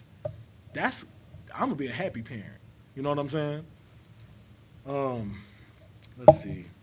Let me get a couple more. We probably do a part 2. Give me Proverbs 23 and 13. See, most of this is really like, I'm bringing the precepts in order to understand how to discipline your kids, but a lot of this is just really like talking points. And if y'all have any questions on the matter or anything to input on the matter, feel free to. Like if y'all have any personal experiences with y'all children or somebody feel free to say something, sisters, if y'all want to. But most of this is really just a discussion to kind of get, we have to talk about these things. Let's bring it to the table. These are how you solve black issues. We have to we have to get to a point where we're trying to solve the issues in our community. See, a lot of people, like I say, try to talk about the Isupk and the Commander General Hunter like we really don't have a presence in the community. Like all we do is just, because when we get on Clubhouse, they be like, all y'all do is this, and that, y'all. But we have works, and part of our works is what we're doing right now, having these, table talk discussions about how the hell we're going to improve our community. How can Black, Hispanic, and Native Americans improve our community? Well, we can improve our community by stop letting these other nations raise our children. We can improve our communities by stop letting these people teach us and train us the way they want us to learn, and then in turn we train our children up the way they want us to learn, and now we all destroyed. It's a cycle, a current cycle. It's just a reoccurring cycle that's just gonna keep happening. Drugs, prostitution, robbery,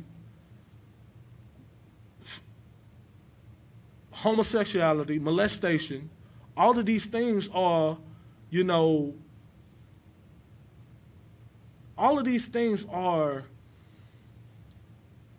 major things that's plaguing the Black community. And we have to figure it out as a whole. How we gonna solve these things? These are real problems that need real solutions. And talking about them and learning according to the Bible is how we solve them and put it into action. Don't just learn about it and don't apply it.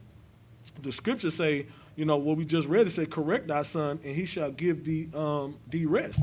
You can't just read that and be like, oh, yeah, I'm just going to keep doing it the way I've been doing it. You have to actually apply the law, apply the instructions that the Bible give you. Same thing with the marriage. If you don't apply it, then it's never going to work. You have to apply these things. You know what I'm saying? Give me Proverbs, what we at, 23 and 13? This is the book of Proverbs, chapter 23, verse 13. Withhold not correction from the child. It says withhold not correction from the child. As much as you want to, I know you probably like, nah, I'm going to let them make it. No, withhold not correction. That's what the scriptures say. Now, you're going to do what you want to do or you're going to do what the Bible say do. It says withhold not correction from the child. Go ahead. For if thou beatest him with the rod, he shall not die. This how you know this is a Black man book. This is for Black, Hispanic, and Native American. You see how I said it? It ain't sugar-coated. It ain't try to make it all, it ain't soften it up. It straight up said, if thou beatest him with the rod, he shall not die. You know what I'm saying? Like, I don't know. Do y'all have any? Do you have any kids? Sis? Have you ever whooped your child and be like, you'll be all right, you ain't gonna die?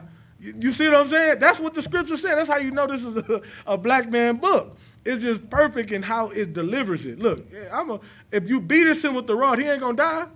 But guess what? If he go out on them corners and he's selling that dope, he could die. If he go out and hang out with Lil Black and Lil Run and they go rob somebody, he could die. But that little butt whooping that he get ain't gonna kill him. He'll be all right. He'll cry, he's gonna lick his wounds, and he'll be all right. He ain't gonna die. But it's gonna teach him a valuable lesson. It's gonna teach him, for one, it's gonna teach him that you care. In the moment, kids don't look at it like that. Like as a man, you're gonna be the villain in the home when you whoop that child. You're gonna be the villain, but guess what? When they get older, because I looked at my father as a villain. I'm not gonna lie to you. I absolutely hated him growing up because I was so afraid of him. He'll give me a certain look, and I just was terrified. Right. And he'll beat my behind, and I just was like, man, I hate this man. But now that I'm an adult and I understand, I miss it. Now that he's gone, he died when I was 19. I wish he could be here to correct me. Even at 33, I wish I could just hear him just get on me about something. Because now that I'm older, I value the correction that he gave me. It made me be a better person, maybe be a better man. It raised me, even though I did mess up. I did have my moments, in the streets. I looked back at the correction and I understood that he really loved me. Now, of course, again, with the abuse, that's a different realm.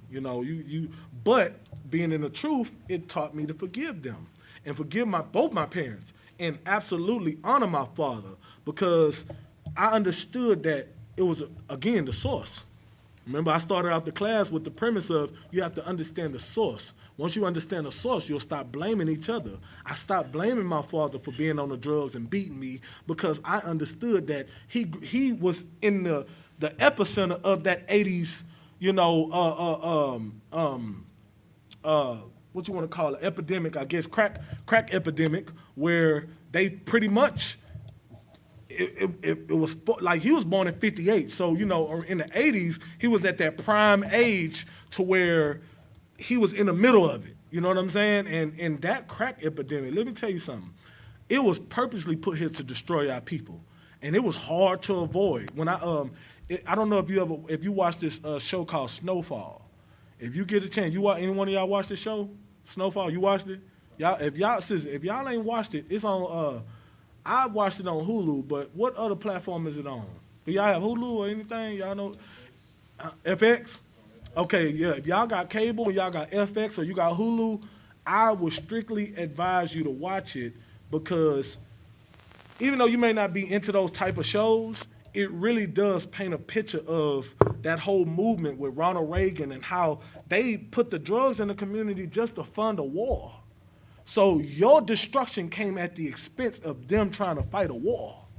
They needed money to do that. Then they took a black man to push the agenda, a young black man and they've always did that. Crafty Counsel.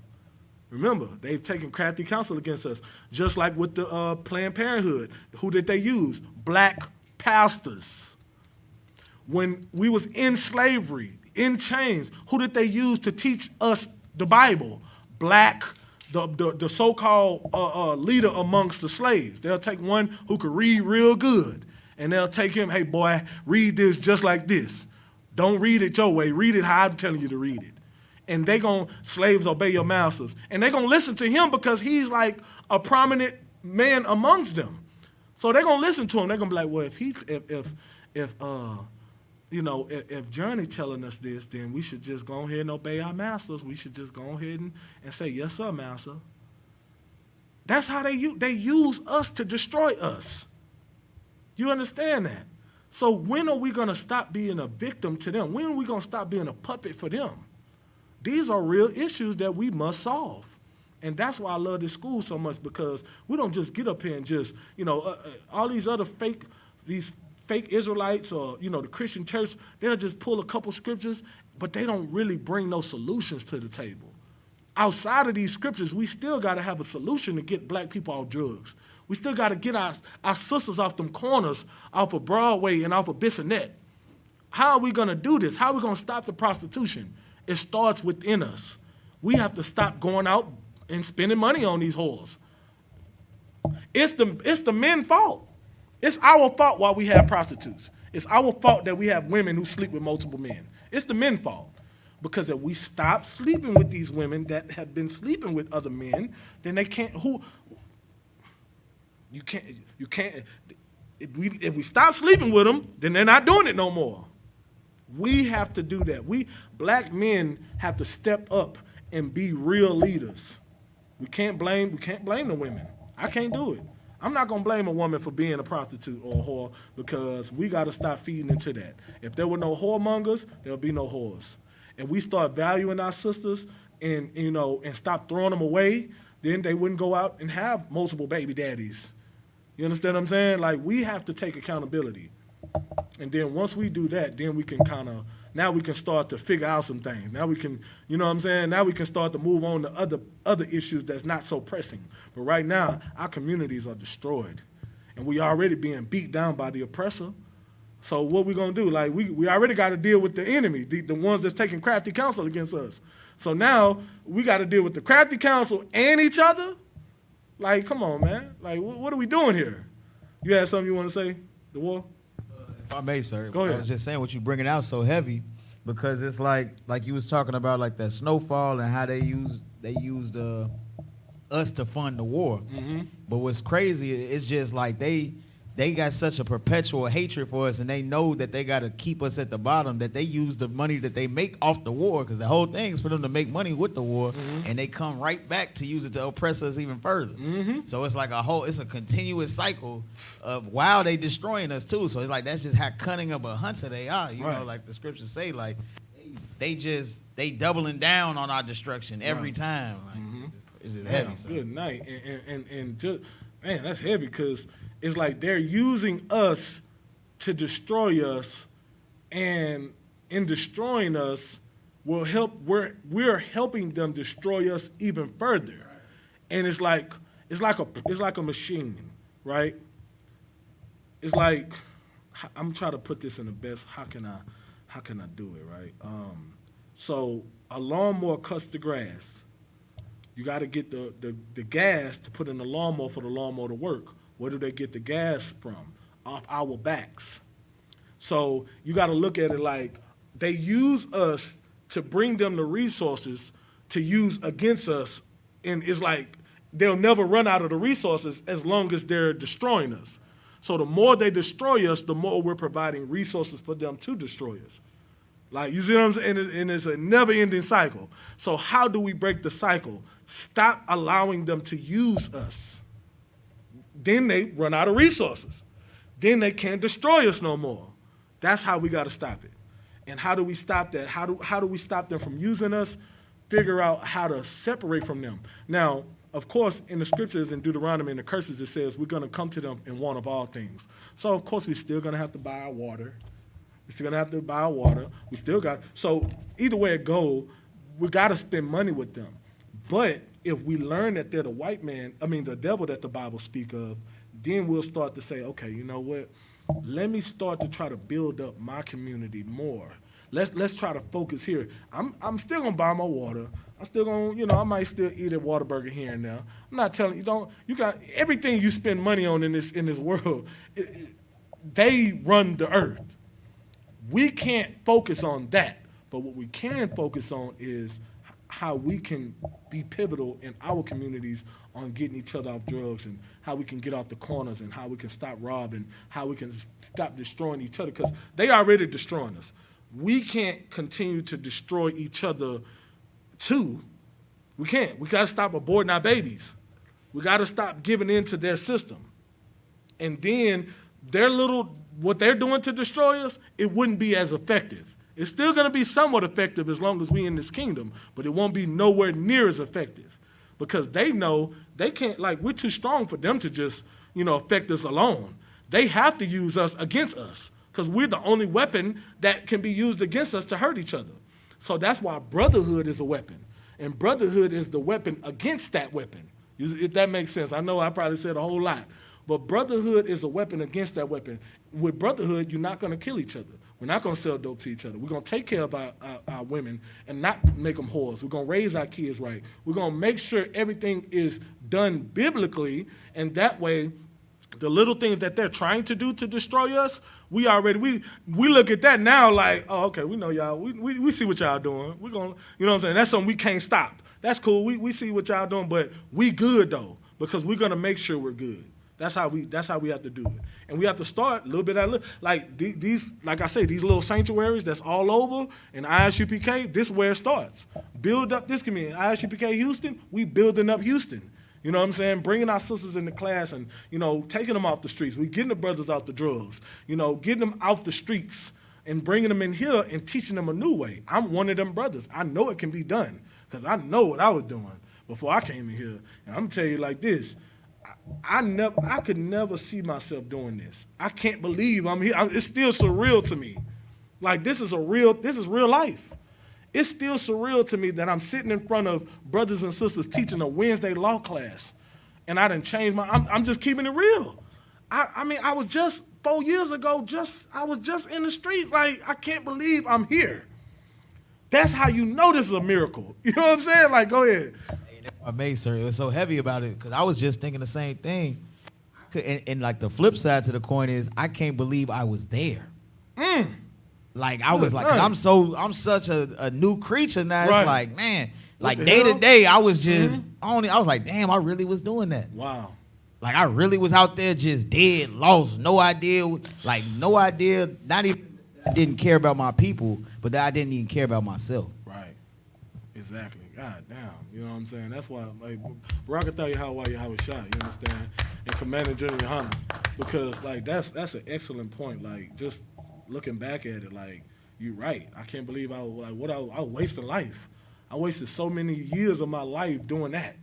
You know, it's like, damn, you know, now when you start to get at a certain age, you start to realize the more important things in life. And like, okay, now, you know, you know, if you look at statistics and how long we had to live, you kind of reaching the midway to up, you know, past the midway point of that. You like, damn, I done wasted 10, 12 years of my life just sitting around smoking weed all day, not even doing nothing.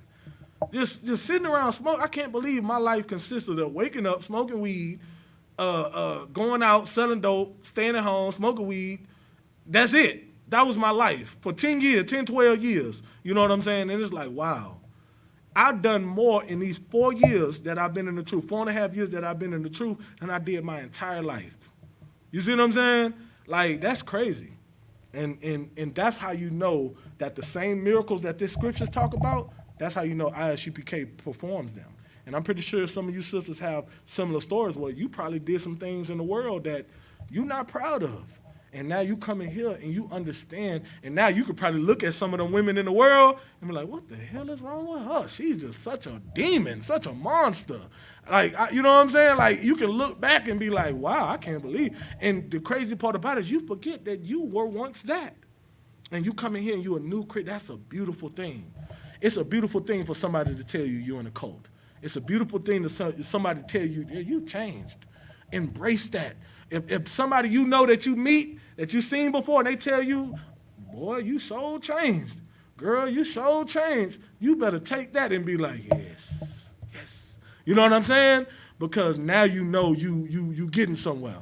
You succeed. This is successful. You know you're doing something right.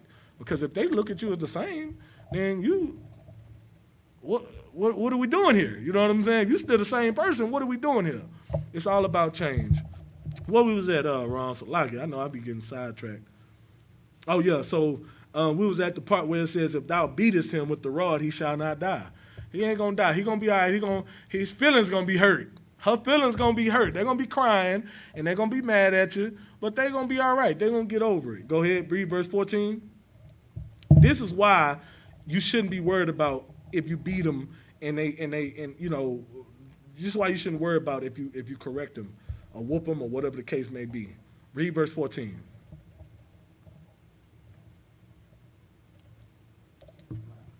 Proverbs 23 and 14. Yeah, verse 14. Thou shalt beat him with the rod and shalt deliver his soul from hell. You see that? What is hell?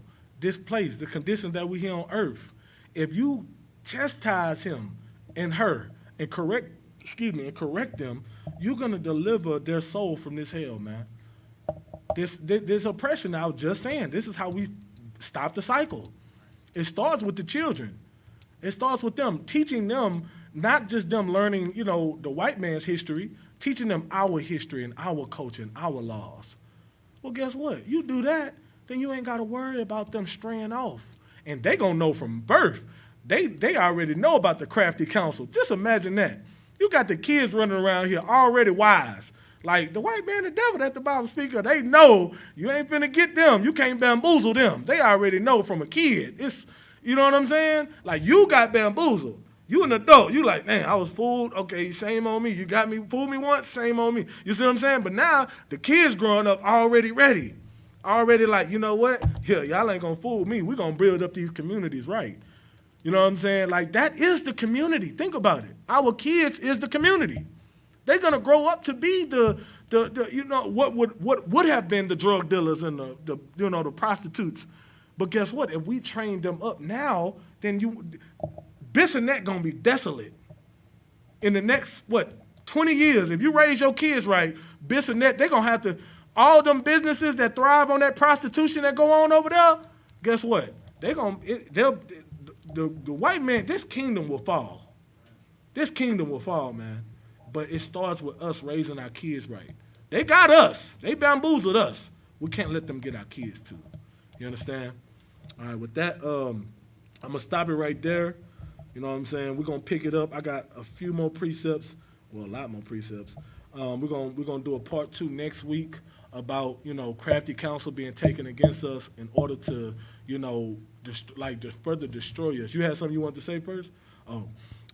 This Crafty Counsel has been put here to destroy us, man. And we have to realize it, and we have to understand this is how we overcome it. We overcome it with brotherhood. We overcome it with learning. Being brainwashed into these scriptures, though. See, we was brainwashed into the Christian church. The Christian church only provides, a couple of hours of hooping and hollering. They really provide no solution for our communities. But they're all over our communities. Have you noticed that? It's like, in my hood alone, we got 1, 2, 3. I want to say 3, maybe 4 churches in just my little neighborhood. 4 churches that I could go. I have a choice. You know what I'm saying? Like, why do you need so many churches, but there's still drug dealers around there? There's still people, at the bottom. The neighborhood still looks bad. It's downtrodden. Why is that? But those churches look nice. The churches that sit, I'm talking about the buildings look nice. The cars that pull up, that park behind, they don't park in the front. The ones that pull around the back, those look nice. Nice Mercedes and, you know what I'm saying? And all types of, like, top-of-the-line Cadillacs, looking real nice. Well, but the people looking, we down bad in our hoods. Why is that? Because all our money is going into these places that's not really providing a solution for us. All your money, you should bring in, all them tithes you bringing into the storehouse in the church, you should be bringing them Commander General Hunter. Just with the little money that we do get, you see a change. You see listen, if you want to build up the community right, raise your kids right, build yourself up, come into ISUPK and Commander General Hunter, where solutions are truly being provided. You understand what I'm saying? Other than that, man, you're going to continue to keep being destroyed, and, it is what it is. Our people are going to continue to be destroyed, man. With that, make sure you pay your tithes to the men of the Lord and the ISUPK. Go to www.isupk.com, click the donation link. You understand? Pay your tithes. That 10% is the Lord's money, and it should be given to the priests and prophets that are doing the work in the communities. We feed, like Commander General Hunter feeds and clothes the people, you know what I'm saying, all over. We got food programs, prison programs. You had something, sis? Go ahead.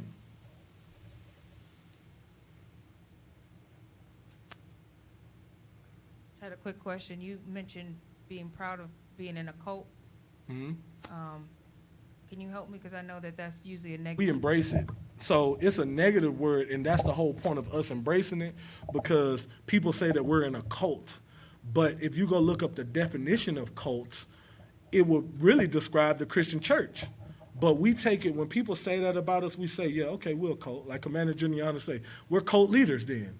You know what I'm saying? This is a cult where, you know, when I said that people say that you're in a cult, because that's the perception that they have. Because you now, like I say, you walking around, you covering your head up, you saying con out of one con, you listening to the men, you following the men and not trying to be overruly and rule over them. So people on the outside is going to say, oh, you're in a cult, or your loved ones. Usually the loved ones, it'd be like, you know, people, you know, mom or somebody, you in that cult, you in that cult. So you should embrace it. Okay, yeah, because now you see something in me that you didn't see before. You see a change in me that's happening, and now you don't know how to take it. But it's crazy because I know Captain Yatazak said something that's very important. He said, mom always be talking about how she want me off the streets and she want me to change. But then as soon as I actually truly get off the streets, as soon as I actually do change and, you know, be in the scriptures, I'm off the streets now. I didn't change, mama. Well, why you don't support me? Why you, oh, I'm in a cult. I don't deal with that.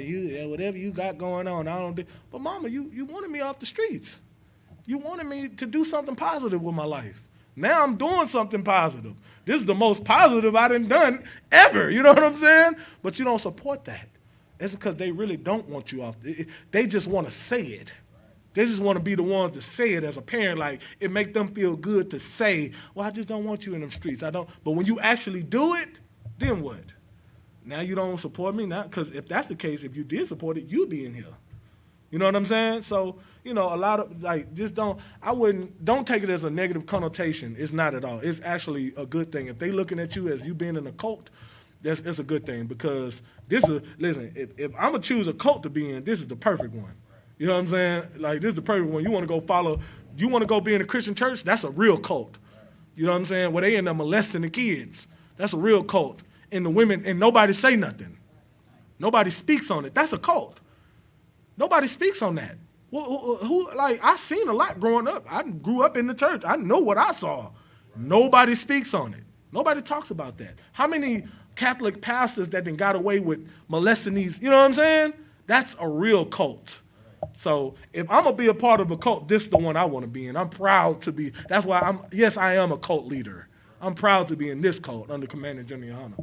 Most High in Christ. You had something? Hey, Salaki, I was just about to say, what you're saying is so heavy too, because like here you can ask all the questions you want. Mm-hmm. In a cult, they're gonna tell you not to question what they're saying. Right. They're gonna feed you what they say, to feed you garbage, which is really to destroy you. Mm-hmm. And the whole time they're gonna say they feeding you, you know what I'm saying? They giving you holy water. Mm-hmm. You know what I'm saying? But like this being a cult, like I don't want to bring it out. This is the cult that's saving people's lives. Right. That's a cult that's killing people. Right. So which one are you gonna choose? Right. You know what I'm saying? Like it's just man, that's so heavy. You know what I'm saying? Like Most High in Christ, and that was an excellent question, because I'm pretty sure. Like, and I always tell y'all, like, ask the questions, because you're not the only one that have that question. A lot of people want to know. You know what I'm saying? And like he said, you know, there's cults out there, like a real cult out there, like you can't even question. I'm going to say this and we're going to be done with it. Again, on this Clubhouse app, there was this group we went in, and they had like tinfoil. It's like the tinfoil hat group. It's like, it was like all of them had a profile picture with a dog or something with a tinfoil hat. Like, it was real weird. Don't even, I don't know. I can't explain it. But I'm talking about, it was the most weirdest, like I've never, like, they were talking about, what they were saying, like ants or space ants and. Space tablets from Doctors New York or something that, you know. Listen, it was just a bunch of crazy stuff. Like, they were like cone heads. They were like, but they look, and it was 500 plus people in there really in there listening to this stuff. Nobody questioning them. Right? But you want to question Commander General Yohana and the Isupk? And we showing you what we doing? We showing you the miracles every single day? You know what I'm saying? this is a cult. Like, that's why I say that's a cult. A tinfoil hat? Like, they talking about what they supposed to be channeling some type of energy with their hats or something, tinfoil? Like, it's weird. You know what I'm saying? But you want to question the priests and prophets of the Lord when we trying to tell you something right. You actually question the Bible, which makes perfect sense, rather than question something that makes absolutely no sense. Please make sense of that. Go ahead. Hey, sir, I was about to say what you said so heavy too about like how Commander General Yohana, like in the Isupk under Commander Yohana, we so much in the spirit. The people that tried to shut the Passover down, he still invited them there. Damn. Like he still, like they tried to, like people, these fake Israelite groups is prank calling the venue, trying to shut it down. Commander General Hunter is saying, still come together. Still come to the Passover and serve the Lord. Right. Like, and that's, I'm about to say, you don't see that brotherhood. You only see that in the scripture. Right. Dang. Right, that's what Christ died for. Right. You know what I'm saying? Even though, and that's what I'm talking about our communities. Like, we have our own issues with each other, but we have to set that aside for the crafty counsel that was taken against us. So, you know, I'm gonna end it there. We're gonna come back with a part 2. Lord willing, y'all come in. Whoever came today, y'all come back. We tune in. We're gonna go ahead and we're gonna talk about that next week, Lord willing. All right, with that, I'm gonna pass the class over to Precinct Officer of 500, Rom, for the security announcements. We are the ISUPK, started out at 1 West 125th Street, Harlem, New York. Rule for new brother and sister. When a new brother or sister comes into the school, they are off limits for 6 months. They're to be saluted only. They're here to share themselves with the world. If they need transportation, the teacher will arrange it. After 6 months, if a brother or sister has an interest in a particular person, he or she must get permission from the head to speak to a brother or sister. There's another 6 months in which brother and sister will court each other. After the 6 month period, brother and sister will get permission from the head to marry. Tithes, which is a commandment out of the book of Numbers, chapter 18, verse 21, and Malachi, chapter 3, verse 8 through 10, means tenth in the Hebrew, Mayasharah. 10% of every penny of any increase the Lord gives you. Give to the Treasury Department or teacher. Priest fund, free will offering for priests, not mandatory. Whatsoever amount you would like. Upcoming holy convocations is the Feast of First Fruits, which started after the Sabbath of unleavened bread, which is sundown Sunday, May 2nd, 2021. Count 50 days. Celebrate the 50th day, which is Sunday, June 20th, 2021. Start before sundown. Out of the book of Leviticus, chapter 23, verse 10 through 22. If anyone wants to become a trooper in the school, to start wearing all black. Boots, shirts, pants, headband, or scarf. And those are the security announcements. We've got one more announcements.